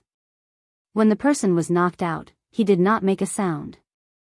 The people in the tent probably did not hear anything either. How could he make a sound and attract one or two people over? Jiangtan jumped up a tree and looked around from a high vantage point. There were no tall trees blocking his left front. Jiangtan could see a small slope over there. There, some birds were active. Some birds liked to eat fruits, while others liked to eat rotten food. Jiangtan jumped down the tree to check the situation. As he had guessed, there were more than a dozen birds there. There were crows and other birds that Jiangtan could not name. At this moment, they were pecking at an animal that could no longer be recognized. It was probably killed and thrown here by those people and became a feast for these birds. These birds did not retreat because of Jiangtan's approach. Many animals in the wild would fight for food. Even some species that looked very gentle could not be underestimated. After all, the birds in the school were different from the birds in the wild. Two birds saw Jiangtan, but Jiangtan did not see any retreat in their eyes. Instead, there was a fierce glint in their eyes. Coupled with the way they pecked at the food, there was a sense of savagery all over their bodies. This made Jingtan, who had originally planned to jump over and scare these birds, pause. For safety's sake, Jingtan found a broken branch of a suitable size and swung it to charge forward. If he could not directly use his fists, he could at least use a stick, right? If he did not want to be beaten, he should take off quickly. On the other side of the tent, it was still the same as what Jingtan had seen earlier. However, when they heard more than a dozen birds suddenly fly up from somewhere, the 5 people stopped what they were doing at the same time and looked over with sharp eyes. Usually, in this kind of situation, unless someone or other animal startled the birds would not suddenly fly up in unison. The 5 people looked at each other and picked up their guns. One of them shouted towards the forest for his partner who had just left. There was no response. After a simple discussion, they decided to send 2 people over to check out the situation, and the other 3 people would stay here. The 2 people who entered the forest walked in the direction where the birds had flown. However, when they got there, they did not find any traces of people. "It should be an animal," said one of them. The other person looked around carefully and nodded in agreement. The voice of the people at the base came through the earpiece. They explained the situation here. After leaving, they did not immediately return to the base. Instead, they searched for their partner who had entered the forest. Whether the other party was in danger or had betrayed them, they had to be sure so that they could proceed with the next step. This time, the 2 people were not very close to each other. The search area was larger, so there was some distance between the 2 of them. Jingtan hid behind a bush and watched as the distance between the 2 people got farther and farther. He chose one of them and followed. Because he could not guarantee his tracking skills, Jingtan predicted the other party's path, then took a turn and waited somewhere on the other party's path. Although the other party's path was a little different from Jingtan's prediction, the difference was not big. Jingtan still seized the opportunity and shot the other party's thigh with the 3rd tranquilizer bullet. The person seemed to want to shout something, but unfortunately, he fainted before he could. Similar to the previous victim, Jingtan hid the man's gun and dagger on a tree. He dragged the man into the bush and tied him up. After changing the bullets, Jingtan used the same method on the 3rd person. The other party was very vigilant, and Jingtan almost missed. Fortunately, he had the advantage of his size. The target was small, and the other party would not easily notice him. Otherwise, if he was slightly bigger, he probably would not be able to avoid the other party's line of sight. There were still 3 people and 3 bullets left. The people in the tent waited for a while and contacted the 2 people who had just entered the forest to look for the person, but this time, it was destined that no one would respond. The sun in the sky was a little dazzling, and the air was a little hot and stuffy. It was clearly daytime, and the temperature was fine, but the 3 people who stayed in the base felt that it was more frightening than the chill of the night. The 3 people went in one after another, and then there was no sound. Not a sound was heard. Who was it? If it was a betrayal, it was impossible for the 3 of them to escape without a sound, right? There was no warning at all. This matter was like a catalyst, instantly triggering the negative emotions in the people who were already mentally unstable. Someone must be coming. We can't stay here any longer. Leave immediately. If we're caught, we're done for. The person who had been packing up just now carried a bag and a gun and was about to leave. Bang! A gunshot rang out, and the person carrying the bag fell to the ground before he could take a few steps. There was a bloody hole in his chest. The person who had fired the gun was one of the people who had been studying the map just now. He was also the one who had captured Pei Jie. They had already roughly decided on the escape route and the next place to rest. He did not allow anyone to act on their own. If someone did not follow the plan and betrayed him by revealing his plan, then everything would be for naught. Therefore, when the other person carried the bag and was about to escape alone, he decisively took care of any hidden dangers with a shot. It was just a temporary accomplice. If he died, then he died. Dead people were tight-lipped. Keep an eye on him. I'll leave after I take care of the things in the shed. With that, the person folded the map and put it in his pocket, then walked into the shed with his gun. The person who stayed outside did not look at the accomplice lying in the pool of blood, nor did he have any sympathy or pity. In his opinion, killing the other person was the right choice. Even if the other person did not shoot, he would have done so. His own safety and interests came first. As for the others, they were nothing. However, this also helped Jing Tan and saved Jing Tan a bullet. Jing Tan quietly approached the tent and saw the person lying on the ground. He took a deep breath to calm himself down. Chapter 4:11. Mao and the other two followed Big Mountain through the forest. Although they wanted to find Pei Jia as soon as possible, Big Mountain could not. After all, Big Mountain was old. Even if Uncle Lin had been taking good care of him, giving him acupuncture and massages, and even his meals were nutritionally balanced, and he was much stronger than other old caracals, he could not withstand such a long distance of running. Big Mountain had not rested for a long time. He did not have much time to rest during the journey. He only rested for a few minutes when he arrived at the courtyard to ask for help. He only drank some water and ate some food. Compared to Jing Tan, Big Mountain could eat better food, while Jing Tan was still hungry. "Let's rest for a while," Pei Liang said as he looked at the endless forest. Pei Liang was worried about Pei Jia's safety. He wanted to fly over immediately. However, he knew that Big Mountain was not in good condition. If they continued like this, Big Mountain would die before they found Pei Jia. However, they could not run while carrying Big Mountain. They did not know the specific direction and route. The mountain was full of twists and turns. If they accidentally took the wrong path, Big Mountain might not be able to make it back in time. There was a language barrier. They could only let Big Mountain lead the way. After all, Big Mountain was not Jing Tan. He did not have Jing Tan's ability to give instructions. Since Pei Liang said so, Mao and Celestine did not object. They knew Big Mountain's situation. Mao gave Big Mountain some water and food. He raised his hand and massaged Big Mountain. His massage skills were not as good as Uncle Lin's, but it was good to let Big Mountain relax a little. They did not know how long the road ahead was. Big Mountain lay on the ground and closed his eyes to catch his breath. Now there were 3 people beside him.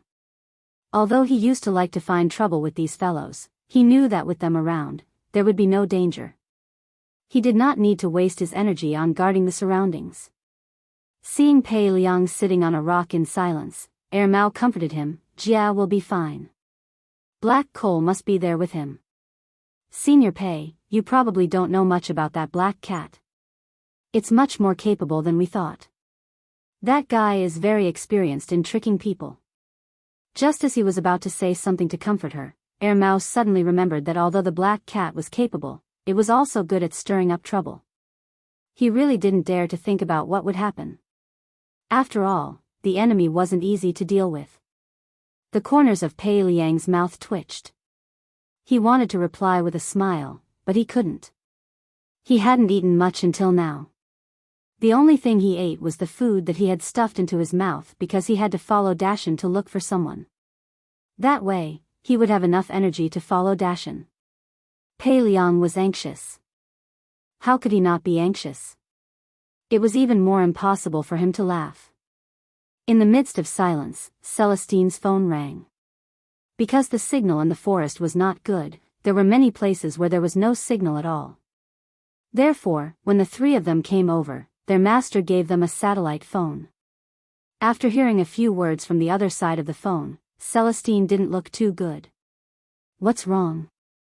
Pei Liang's heart was in his throat. He was afraid that he would hear bad news about Pei Jia. Celestine hung up the phone and said, "De Ji, who has been missing for a long time, has now been found," but it also alarmed some people behind the scenes. Pei Liang and Mao's hearts tightened at the same time. Although De Ji's appearance could lead to the culprit, and the several executives of the zoo couldn't get away with it, at the same time, it also alarmed those who were hired, including the person who took Pei Jia away. If those people still wanted to negotiate, it would be fine. In that case, Pei Jia would still be useful to them. However, they were afraid that those people would be agitated and not intend to use hostages to threaten or negotiate. They would directly kill Page Ye and then escape. Air Mao rubbed Dashan's black ears and scratched his chin. Then, he held Dashan's head with two palms and looked at Dashan's opened eyes. Dashan, I have to trouble you. Dashan stood up, looked around, identified the direction, and continued to walk forward. On the other side, Jingtan looked at the person guarding the tent. He held a loaded pen in his hand and thought about how to get rid of this guy. At this time, a bird flew over from the forest. Bang! The innocent bird fell from the sky, and its scattered feathers gradually drifted down. The person who fired the gun didn't have much emotion on his face. It was as if he had just broken a branch and did something that couldn't be more normal. He didn't even look at the bird that was shot down and continued to be vigilant of the surrounding forest. As long as there was a little movement, he would shoot. What's going on? The person who had just walked into the tent heard the gunshot and came out to ask. Nothing, just a bird. Looking at the bird on the ground, the person didn't say anything and walked into the tent again. Jingtan hid behind the grass and carefully exhaled. He really didn't expect that the other party wouldn't even let go of a bird. Well, he could decisively shoot his accomplice, let alone a bird. If Jingtan walked out now or was discovered by the other party, he would definitely be shot. He would rather kill a cat by mistake than let go of any suspicious movement. This was the other party's strategy now. What should I do? Jingtan was still some distance away from the other party. He also knew that with his clumsy skills, his accuracy would definitely not be high at this distance. If he shot here and missed the target and exposed himself, then it would be miserable. He might even immediately become a cat fairy.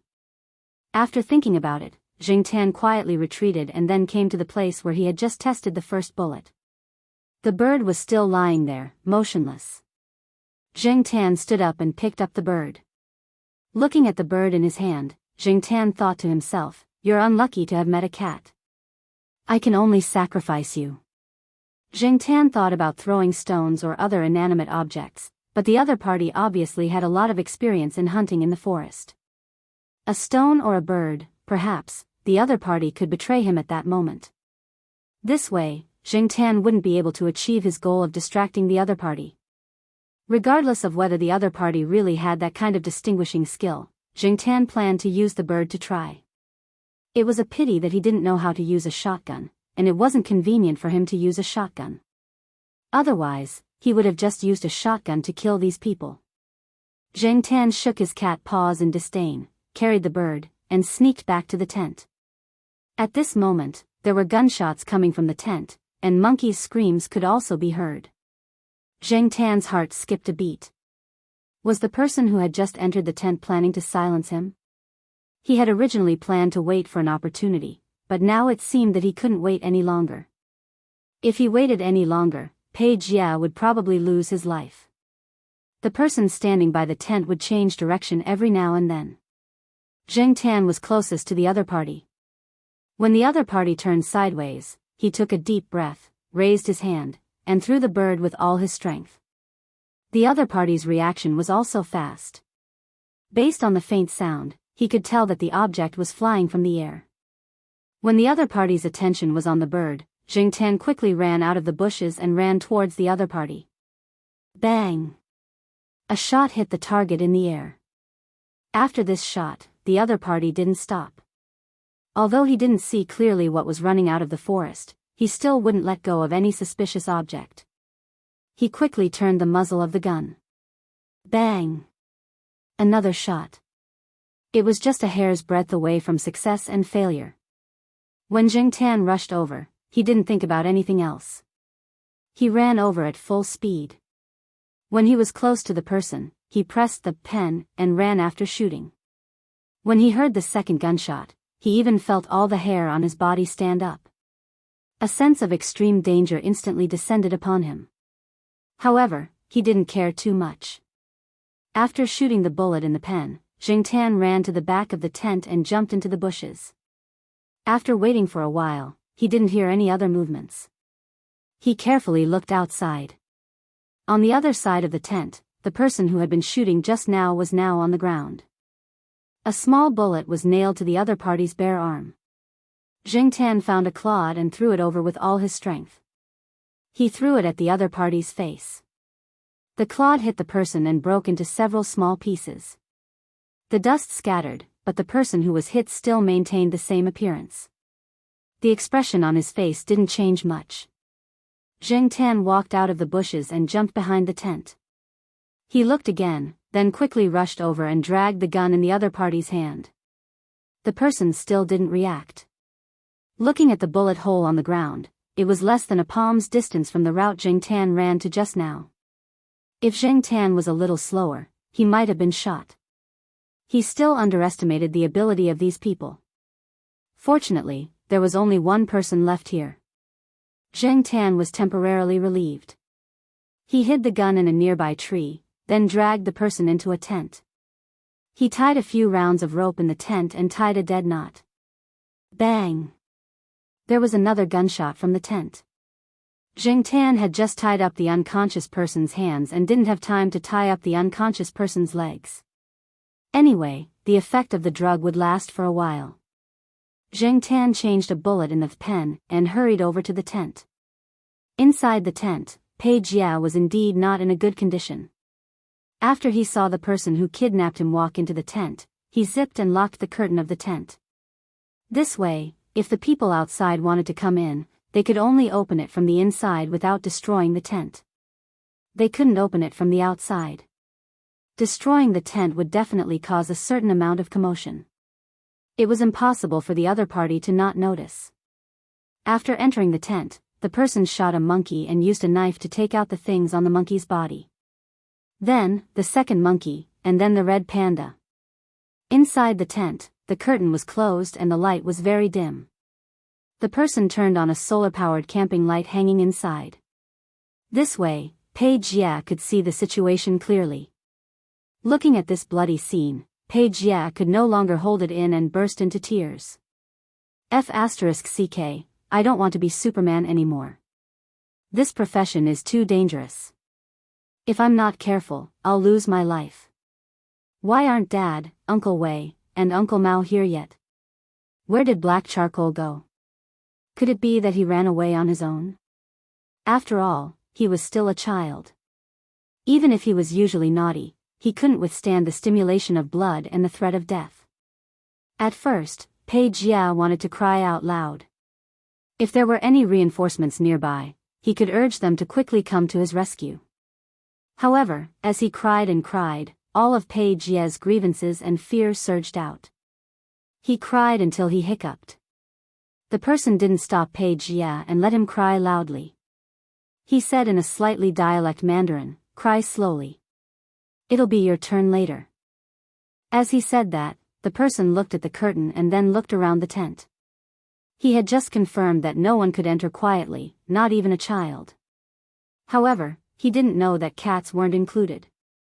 When Jiangtan came in previously, he didn't come in through the curtain, but through the surrounding cloth fence that wasn't fixed. Jiangtan chose to come in close to a cage. The dead monkey in the cage was still lying inside. The light shone there, casting a shadow on the cloth fence near the ground. In such a big place, there was no way for people to hide. Therefore, the person only glanced around before focusing on the last red panda again. This red panda's mental state had been getting better and better in the past 2 days. Its mind was also clear. It stuck close to the cage, away from the other side. However, it was still locked up and couldn't escape. Even if it knew it was dangerous, it couldn't help. It could only curl up there and stare in horror. The person held a gun and pointed the muzzle at the last red panda in the cage. Just as he was about to shoot, he thought of something and shouted outside the tent. He shouted the name of his accomplice who was guarding outside, but he didn't get a response. Now, it was impossible for him to open the curtain and go out to see the situation, nor would he look outside through the only window of the tent. He was afraid that there was a sniper outside and that he would be shot if he stuck his head out. His eyes flashed and the person put down the gun. His gaze moved away from the last red panda and landed on Pei Jia, who was crying and hiccuping in the cage. When Pei Jie saw the other party looking over, he stopped crying. Then, he started crying at an even louder voice. He was anxious and scared. Other than crying, he didn't know what else he could do. He only hoped that someone could come over and take care of this lunatic with a gun in front of him. The person took out the key and opened the cage. He dragged Pei Jie out of the cage and carried him in his hand like a chick. Pei Jie's little strength couldn't struggle against the other party's steel-like arm at all. Pei Jie used his hands to beat and kick, but he hadn't eaten much for more than a day. In addition, he had been locked in the cage for so long. His whole body was weak and he didn't have much strength, so the effect was minimal. He also wanted to bite with his teeth, but unfortunately, the other party was wearing gloves with metal plates.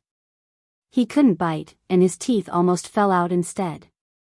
The person held Pei Jie in his hand and ignored Pei Jie's little tricks.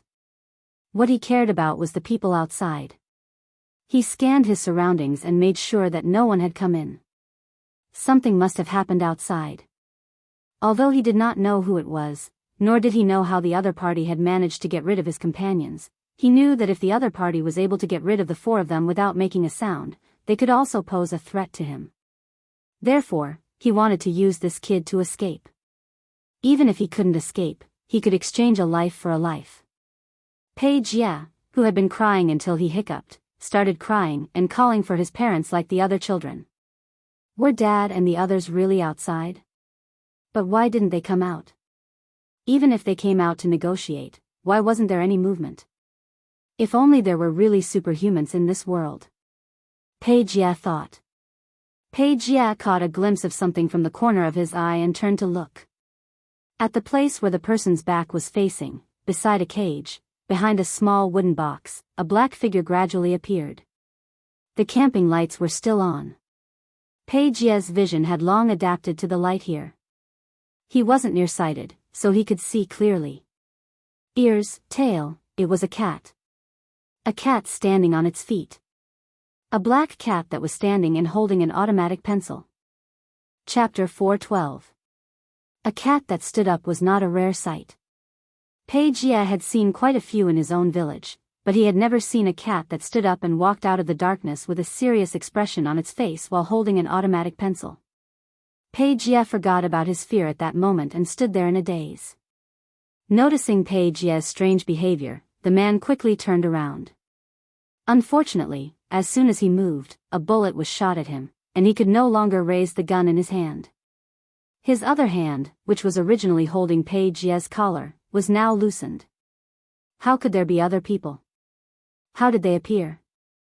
Why didn't he hear anything? Now, he finally understood why his accomplices outside had been taken care of without a sound. It was impossible to guard against them. He hadn't even seen their faces. He had thought that in such a relatively enclosed place, no one would be able to enter without a sound. He had thought that even if he couldn't escape, he could at least drag another life down with him. He had thought, the man who was shot thought a lot at that moment, but there were many things he didn't have time to think about. He felt as if he had just been sent flying by a man who was much stronger than him, and then he had been punched and kicked repeatedly. He seemed to have hallucinated, as if he was still in his mother's womb and hadn't been born yet. He also felt that the lower half of his body was separated from his original body, and then he lost consciousness. This series of feelings, in fact, only happened in that instant. Pei Jie was still a little stunned. He turned his head mechanically, looking at the man on the ground, and then turned to look at the black cat holding the mechanical pencil. Then, he jumped away and took a few steps back. He continued to stare alternately at the man on the ground and the black cat. Zheng Tan was having a headache. He had originally planned to quietly take care of the last person without letting Pei Jie know. He had deliberately chosen a position with their backs facing them, but he hadn't expected Pei Jie to turn his head when he was being carried. Zheng Tan had been worried that the stun bullet would hurt Pei Jie, but now it seemed that the stun bullet could only take care of one person at a time. Zheng Tan touched the body of the pen. There was still a stun bullet in the cylinder on his back. Judging from the situation just now, the stun bullet was quite effective. Should he give this kid one and tell him that it was an illusion when he woke up? Page Jia shivered and suddenly felt a little cold. He looked around and thought that it must be because he was in the shed and didn't see the sun. That was why he felt so gloomy. Because of this, Page Jia came back to his senses. No matter what was wrong with the black cat, what Page Jia wanted to do the most now was to escape from this place. Inside the shed, there was the smell of blood. This was caused by the man who killed the 4 animals. Now that Page Jia had regained his senses, he wanted to vomit when he smelled the stench mixed with the smell of blood. However, he did not dare to lift the cloth and run out of the shed. Who knew if there were any dangerous people outside? Page Jia had no choice but to look at Jingtan again. Black. Black. Charcoal? Page Jia stammered out those few words. Jingtan put the pen back on his back and decided not to kill Page Jia for the time being. He also left a bullet in case of future trouble. If the people who were killed woke up, he could use the bullet to kill as many as he could. As for what Page Jia did just now, Mao and Celestine should have known that he was different from other cats. As for Pei Liang, he saved his son. He wouldn't bite the hand that fed him, right? He was brothers with Mao and Celestine, so his character should be guaranteed. Human lives were the most important thing. They should choose to keep secrets. Forget it. Don't think too much about it. Escaping from here was the most important thing. Page Jia was smart. He didn't rush out directly, which made Jingtan a little satisfied. He knew what was good and bad, and he could choose the safest and most correct way. He should be able to keep a secret, right?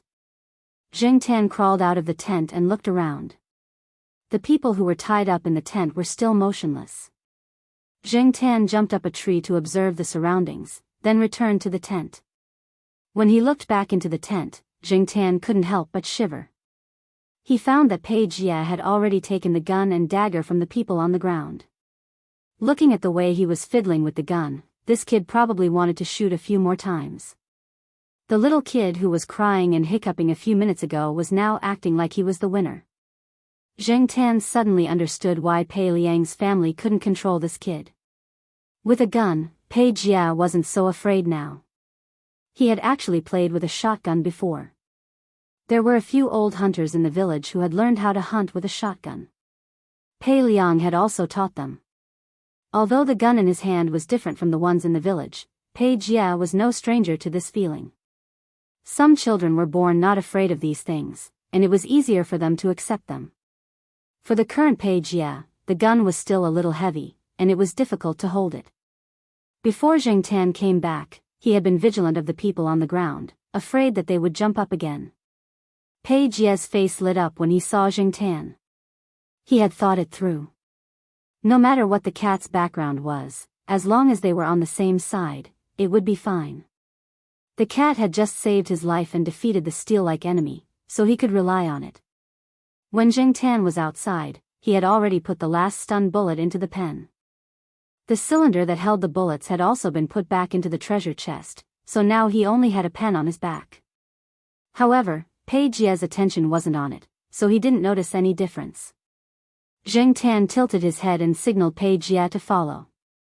He then lifted the tent that wasn't fixed and crawled out. Page Jia followed Jingtan and crawled out. When he crawled out, he made a little noise, but fortunately, he wasn't as big as an adult, so he could still crawl out. After he got out, he didn't forget to take the gun with him. Jingtan led the way in front, while Pei Liang carefully followed behind. He knew that his hearing wasn't as good as Jingtan's, so he just followed silently. He didn't doubt Jingtan's judgment. Jingtan remembered the places where the people he had defeated were. He just had to avoid those places and leave with Page Jia. While walking, Jingtan suddenly stopped. His ears twitched, and he looked diagonally in front of him. Seeing Jingtan like this, Page Jia quickly found a place to hide. He thought that Jingtan had found the enemy. Jingtan didn't give Page Jia any instructions. Instead, he quickly jumped onto a tree and looked in that direction. Although there were many trees of different heights blocking his view, he could still see a few flashing figures. The one in front was a touch of brown. Happy, Zheng Tan didn't walk forward. He lay on the branch and looked in that direction. Pei Jie, who was hiding behind the bushes, didn't understand Zheng Tan's reaction. But soon, he thought of a possibility. Black charcoal. Pei Jie whispered. When he saw Zheng Tan looking over, he continued, "Is it my dad and the others?" Zheng Tan thought for a moment and nodded. Ha! Pei Jie couldn't help but laugh. He jumped out of the bushes and climbed up the tree that Zheng Tan had just climbed. When Pei Liang ran over with his heart in his mouth, he saw Pei Jie, that brat, carrying a gun and hugging the trunk of a tree. He looked at them and grinned happily. Pei Jie's clothes were already dirty beyond recognition, and he looked very disheveled. His little face was tanned from running outside in the hot sun, and there was a lot of mud and grass on it. His hair was also messy, as if he was running away from a disaster. Pei Liang's eyes turned sour when he saw this. He rushed over and caught Pei Jie, who jumped down from the tree, and hugged him tightly. Seeing that Pei Jie was healthy and didn't lose an arm or a leg, although he looked a little miserable, he was fine and in good spirits. Mao and Celestine sighed in relief. Celestine first replied to the old man so that he wouldn't worry, but he didn't say much. He knew that the situation was a little complicated. "It's good that you're fine." Pei Liang was a little choked up. He took a few deep breaths to calm down. After he calmed down, Pei Liang first checked Pei Jie's injuries. Seeing that they were all small scratches and no other injuries, he was relieved. He passed some food to Pei Jie and applied some medicine to some of Pei Jie's wounds. Then he remembered and asked, "Where's the person who took you? How did you get out?" Pei Jie wiped his nose on Pei Liang's clothes and raised his finger to point at the tree. Pei Liang looked up and saw a familiar-looking black cat lying there. Mao and Celestine had an, as expected, look on their faces, but they were still very curious as to how it was done. Being questioned, Pei Jie was a little hesitant. Should he say or not? "Let's find the person who took Pei Jie first," said Mao.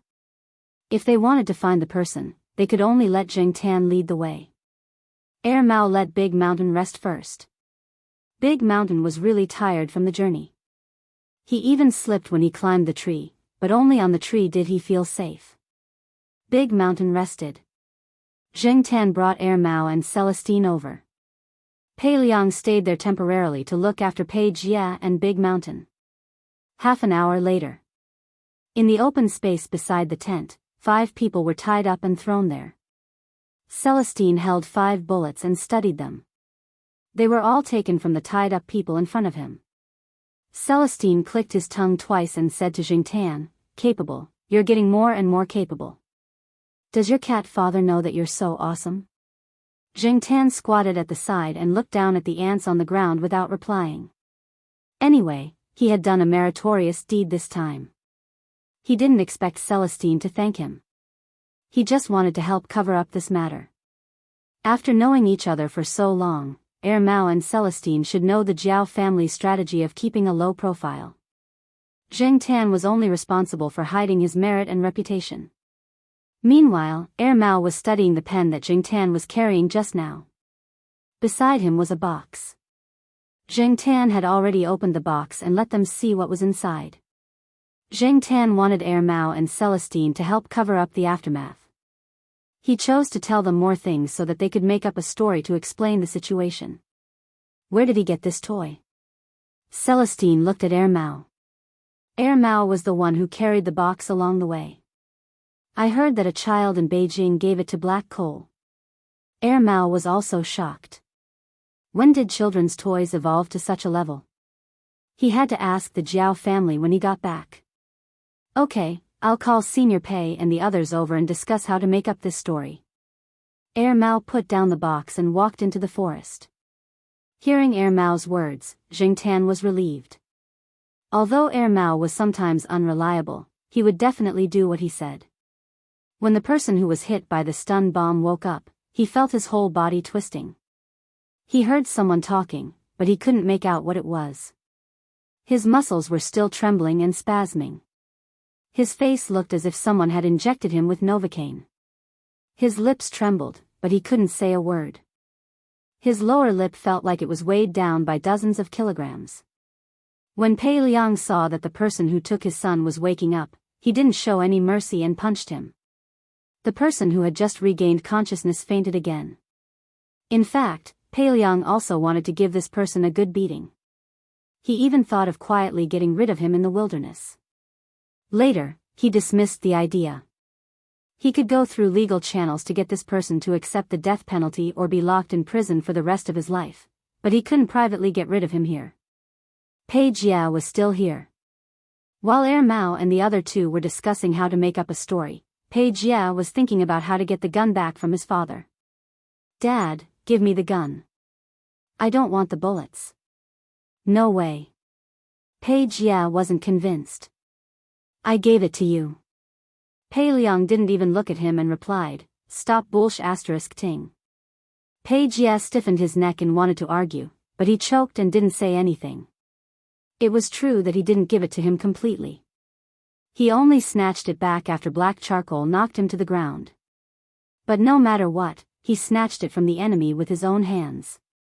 Chapter 413. The man who was knocked down by Zhang Tan's stun grenade had killed 4 animals. Mao had already found the items taken out from the bodies of the animals. As for the last survivor, the red panda with a dumb face, it was brought back to the yard with them. Uncle Lin, a senior veterinarian, was in the courtyard. He was good at everything. Uncle Lin also had a set of surgical tools at home and a specially built operating room for major animal surgery. 2 days after the operation, the red panda began to be energetic again. Uncle Lin's good skills were one of the reasons. The key was that the little guy's vitality was really strong. After the wound got better, Uncle Lin took it to the courtyard for a walk. Uncle Lin said that the red panda was only 1 year old. It was considered an underage child in this species. Probably before it was caught by those people, the mother beast drove it away not long ago. It was not used to living on its own. Now that it followed Uncle Lin, it found the feeling of living a leisurely life with the mother beast. As long as it was not driven away, it would stay here. This red panda was very close to Uncle Lin. Uncle Lin did not use a rope or something like that to tie it up. It also did not run around. Without Uncle Lin's instructions, it had been following him. The wound from the operation gradually began to heal, and it had no intention of running away. Thinking about it, it made sense. Staying at Uncle Lin's place, it had food, drinks, and was carefully taken care of. No one pointed a gun at it, so it did not have to worry about anything.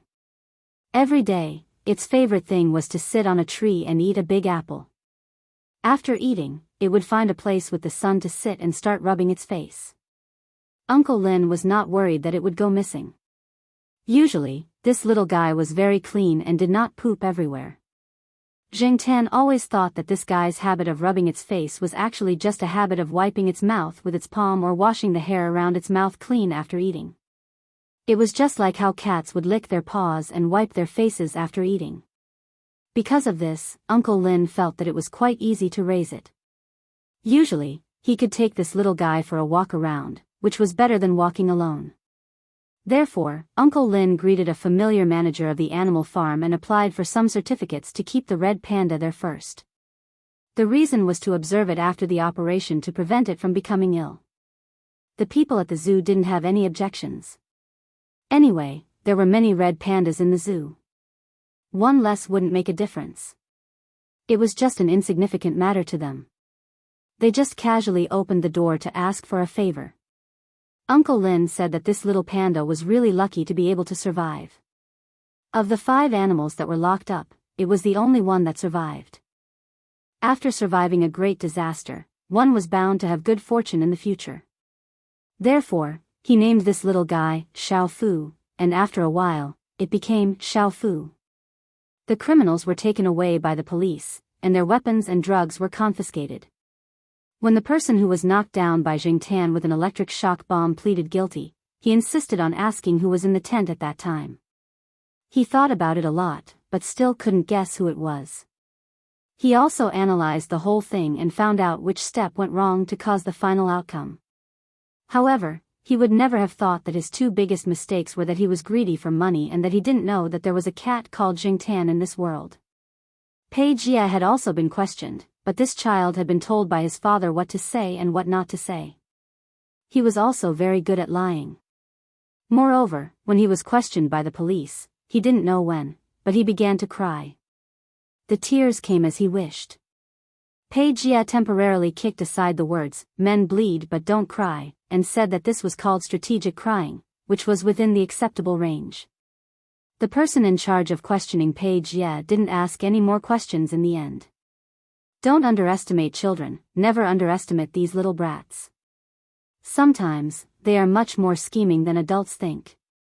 Pei Jia also promised Jingtan afterward that in order to repay the favor of saving his life, he would keep the truth of the matter hidden. A good man is loyal and never betrays. In fact, Pei Liang looked quite upright. It was a pity that Pei Jia didn't inherit his father's sense of justice. Instead, he got himself into trouble. When Pei Liang and Pei Jia were alone, Pei Liang wanted to comfort the child to prevent him from having any psychological trauma from his childhood. However, he found that this child's nerves were too strong. Other than a small obstacle, he was very good. Even when he talked about what happened at that time, he was able to speak clearly. Not only was his words clear, but he also knew how to exaggerate. It was like telling a story. What was clearly a very normal thing became a fantasy in his mouth. After being warned by Pei Liang several times, Pei Jia finally stopped his wild thoughts. "I was really scared at that time. Dad, you don't know. In the pitch-black shed, all I could smell was the smell of the monkey and the red panda's feces and urine. All I could see was the cold steel cage and the stupid red panda next to it," Pei Jia said. Hearing this, Pei Liang was immediately dissatisfied. He frowned and said, "What are you talking about? That's not stupid, that's charmingly naive." "Oh, it's the spring and autumn calligraphy that you mentioned before. I felt uneasy when I saw its charmingly naive look." Can the word uneasy be used? Pei Liang was speechless. Pei Liang took a deep breath and was about to say something when Pei Jia raised his hand and pointed in a direction. He followed Pei Jia's finger and looked over. Not far from the two of them, Big Mountain was playing with an apple. His two paws moved back and forth like a ball. In front of Big Mountain stood the red panda. Its eyes were fixed on the apple that Big Mountain was moving, and its head moved left and right. Big Mountain was obviously teasing the red panda. After moving the apple back and forth a few times, it jumped onto the wooden table in the yard with the apple in its mouth. Then, it placed the apple on the edge of the wooden table so that the red panda could see but not touch it. Big Mountain squatted by the side and watched. The wooden table was just a little higher for the red panda. Therefore, the guy stood up and raised his two front paws, jumping to grab the apple on the edge of the table.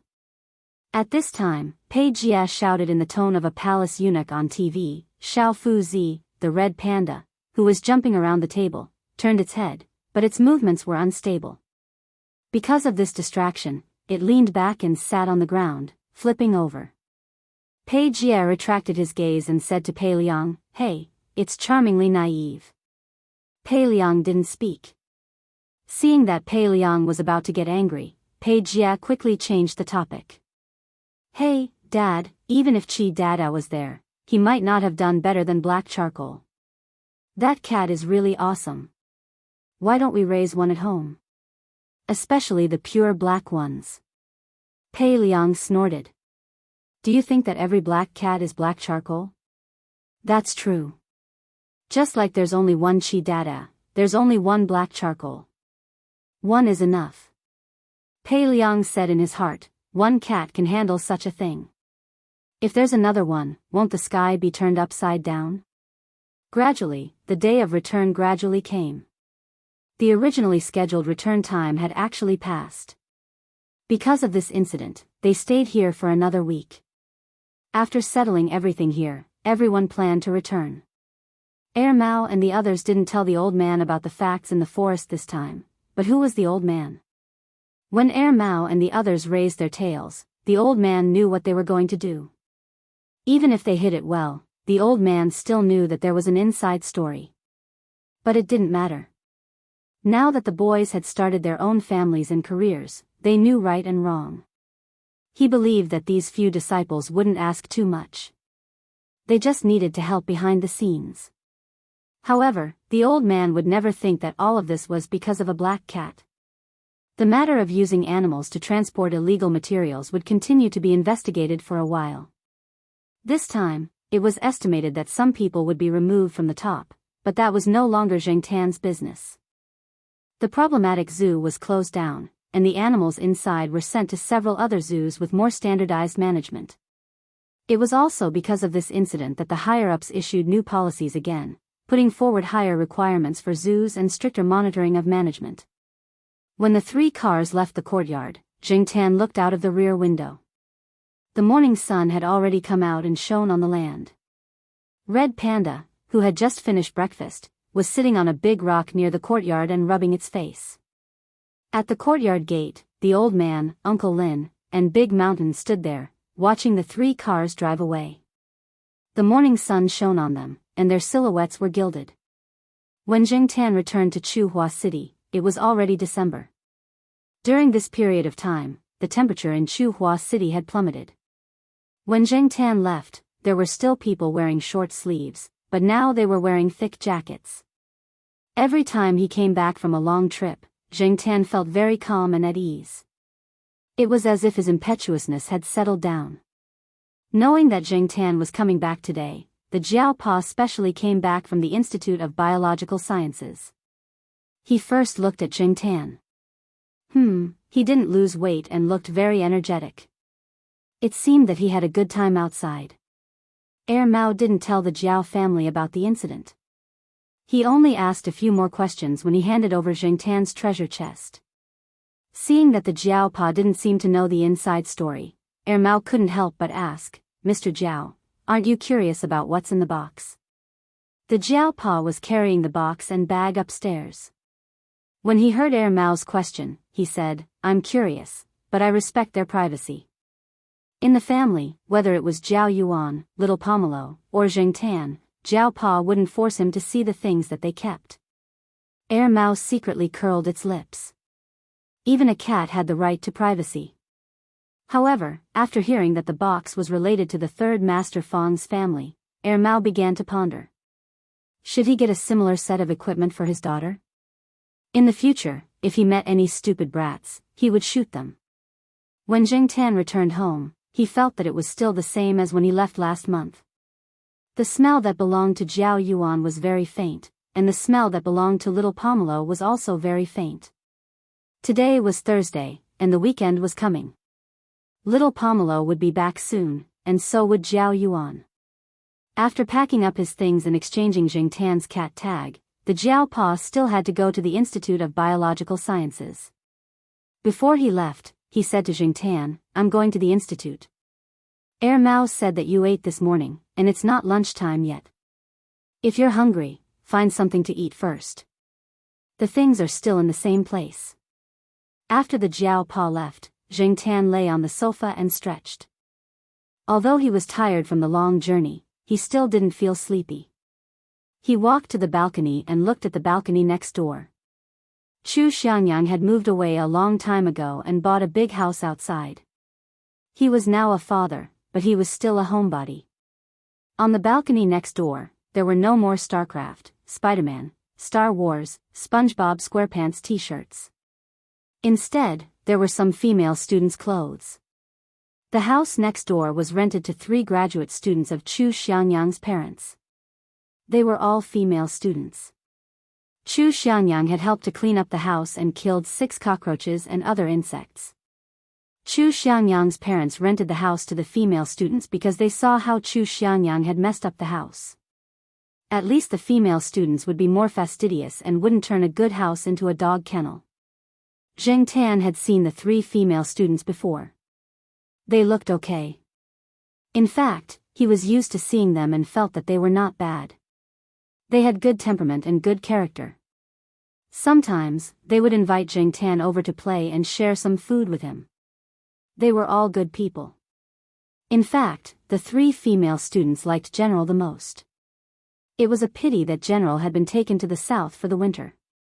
Otherwise, they would often hear General singing love songs downstairs. Everyone in the building made fun of Professor Tan, making him feel awkward a few times. Professor Tan felt wronged. Those love songs, especially those very explicit ones, were mostly not taught by him. After basking in the sun on the balcony for a while, Jing Tan still didn't feel sleepy. He decided to go downstairs for a walk. De Peng wasn't at home. Old Madam had taken him to visit relatives. Huang was playing with Little Blossom and Niu Zhuangzhuang on the grass. The sheriff, there was no sign of him. Jing Tan walked around and came to Old Man Lan's small flower garden. In front of Jing Tan, a student on a small 3-wheeled motorcycle knocked on the door. Then, 3 types of dog barks came from inside. Jing Tan walked over and poked her head inside. Chapter 4:14. Sheriff had been with these 2 dogs for a long time. Even his barks were closer to those of 2 puppies. It was no wonder that Jing Tan didn't recognize it just now.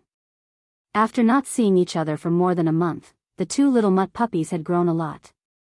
Xian Li's fur had turned a lot yellow, while Shun Feng's markings had become more distinct. Sheriff was still the same as before. Shun Zi, come back.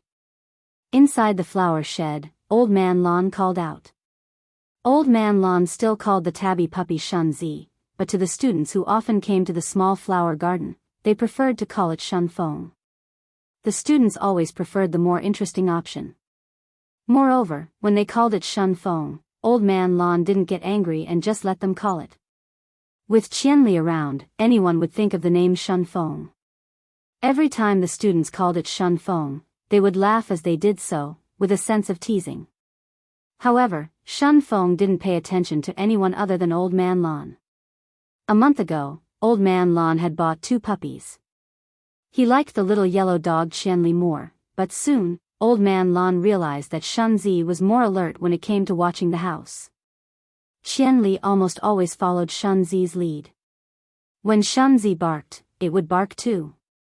However, every time someone came, Qianli would rush to the front even though it would bark later. Shun Zi didn't look very lively, but it was the most alert. Qianli ran at the front, belonging to the type that used brute force. As for Sheriff, it was just there to join in the fun. The more Old Man Lan looked at the 2 puppies, the more he liked them. As for the extra, cat, forget it. He would just treat it as raising 2.5 dogs. Sheriff's owner raised such a cat. It was really worth it. One could do 2. It could catch mice like a cat, and even act as a dog to watch the house. After the door to the small flower garden opened, the student pushed the cart in. When Shun Zi saw the person, it wagged its tail and crawled back. It knew this person, and with Old Man Lan here, there was nothing for it to do. Qianli barked a few times, but when it saw that it was the only one barking, it felt bored. However, it didn't crawl back and followed Old Man Lan and the student back and forth. Yo, black charcoal is back. When Old Man Lan saw Jing Tan, the smile on his face deepened as he invited Jing Tan in. Jing Tan also planned to go in to see the changes inside. Suddenly, he heard someone calling him from behind. He turned his head and saw Xiong Xiong waving at him on his bicycle at the turn of the road in front of the small flower garden. Jing Tan's first reaction when he saw Xiong Xiong was that he had skipped class again. Why did he say, again? This was because Jing Tan had met Xiong Xiong, who had skipped class several times when he was strolling around the school. Old Man Lan heard it too. He walked out of the door and saw that it was Xiong Xiong. He waved at Jing Tan and said, go on, go on. Since you're back, come back when you're free. Jing Tan walked over. He didn't know what Xiong Xiong wanted. Ever since Xiong Xiong was the only one in the east courtyard, Xiong Xiong wasn't used to it at first. However, after 3 months, he got used to it. After all, he was still in a familiar territory. It was just that he felt a little lonely without his friends by his side. Xiong Xiong pushed the bicycle and asked Jing Tan to follow while talking to Jing Tan. They grew up together and had a good relationship with Zhao Yuan. They knew a little about Jingtan.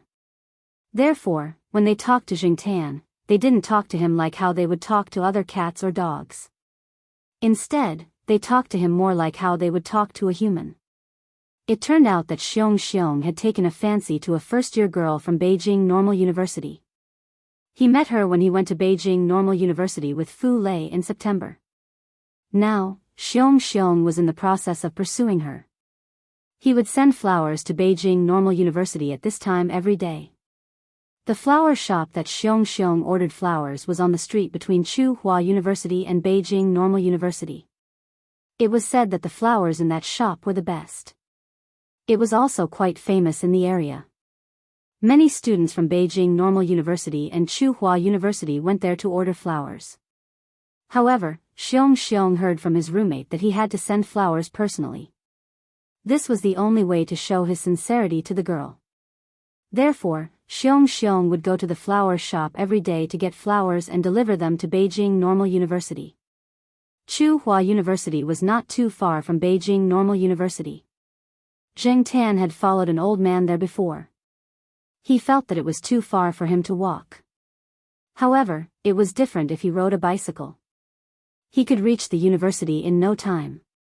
However, there was a section of road that was under construction. If he rode a bicycle, he would be covered in dirt.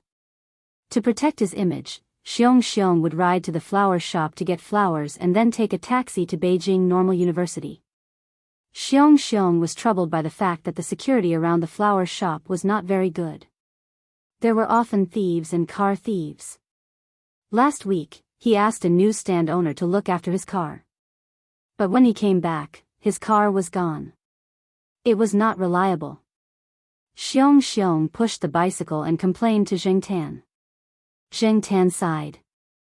The little brat who sent flowers to his mother during the Valentine's Day now knew how to be romantic. But Xiong's pursuit seemed to be more difficult. Until now, he still had not found a girlfriend. Xiong was the worst out of the four of them in the courtyard. When Xiong went to Beijing Normal University to woo girls, people would give him a thumbs up when they heard that he was from Tsinghua University. But it was a pity that Xiong had only met the girl for the second time, and he had already admitted that he was a genius. But in this era, those who could use connections to get in through the back door were considered to have a golden finger. Others could not even get a golden finger even if they wanted to. No matter what the girl thought of Xiong, at least she did not reject him directly. This meant that Xiong still had hope. Xiong did not dare to tell his mother about this. He decided to wait until he successfully wooed the girl before reporting to the Empress Dowager and requesting for more supplies. Most of the parents in China were very interesting. Before entering university, they would tell their children not to fall in love early and not to do this and that with the opposite sex. Whenever they see someone of the opposite sex who had a good relationship with their children, they would try to find out more. They wanted to nip this in the bud. But once the college entrance exams were over and their children went to university, they would start to talk about if there was someone of the opposite sex they had a good relationship with. When would they bring her home to meet? And so on and so forth. Why did so many children want to graduate from high school as soon as possible? Because after graduation, he would be able to pick up girls under orders, and he would be able to do so openly. Also, they would have a strong supply of supplies. Xiong's mother knew that Xiong did not keep track of how much money he spent, so she kept a tight lid on Xiong's money. Now, in order to woo girls, Xiong spent most of his money on taxis and flowers in addition to his daily expenses. Now that he had just bought a new bicycle, none of his classmates would skip class to help him look after the bicycle. Originally, Xiong planned to spend money to hire someone near the flower shop to look after the bicycle. After all, with money as the foundation, the other party would not slack off. But when he turned around and dug into his pocket, Xiong realized that he was short on funds. Today, he happened to see Jingtan. Therefore, Xiong's brain, which was usually not very fast, suddenly worked and came up with a brilliant idea: let the cat look after the bicycle. It would only take more than an hour to go back and forth. It would be just in time for dinner and would not delay Jing Tan's meal. Jing Tan did not have a problem. Anyway, he had nothing to do. It was rare to see Xiong like this, so he decided to help him. My mom said that I lack gold in my 5 elements, so I spend the money I get in 2 days. But I don't think so. Xiong said. Jing Tan thought, how is it that you lack gold in your 5 elements? It's clearly that you lack a nerve. I feel that I lack color in my 5 elements. I'm obviously handsome and extraordinary. Why is it so difficult for girls to fall for me? Jing Tan. No matter how he looked at it, he felt that this person was not handsome at all. As for extraordinary, Xiong was 1.8 meters tall and weighed 180 kilograms. Oh, this was last year's weight. Because the 3rd year of high school consumed too much energy, his weight decreased slightly. After the 3rd year of high school, this guy's weight directly broke through 190 kilograms and went straight to 200 kilograms. This person was not the muscular type. Walking out of the school gate, Xiong passed by a dumpling shop and saw the boss rolling out dumpling skins. Xiong pretended to be mature and sighed. Sigh, my rolling pin is gone forever. Speaking of the rolling pin, this was a legendary incident in the East Courtyard. In the past, there was an old lady in the East Courtyard. Once, the old lady planned to make dumplings at home and did not have a rolling pin, so she went out to buy one. When she returned, she encountered a thief. After the old lady discovered it, she used the rolling pin in her bag to hit the thief. The old lady, who was in her 70s, was actually quite good at hitting people. One of the thief's front teeth was knocked out. Later, the thief was caught by the crowd and sent to the police station. However, this incident was spread by some people in the neighborhood.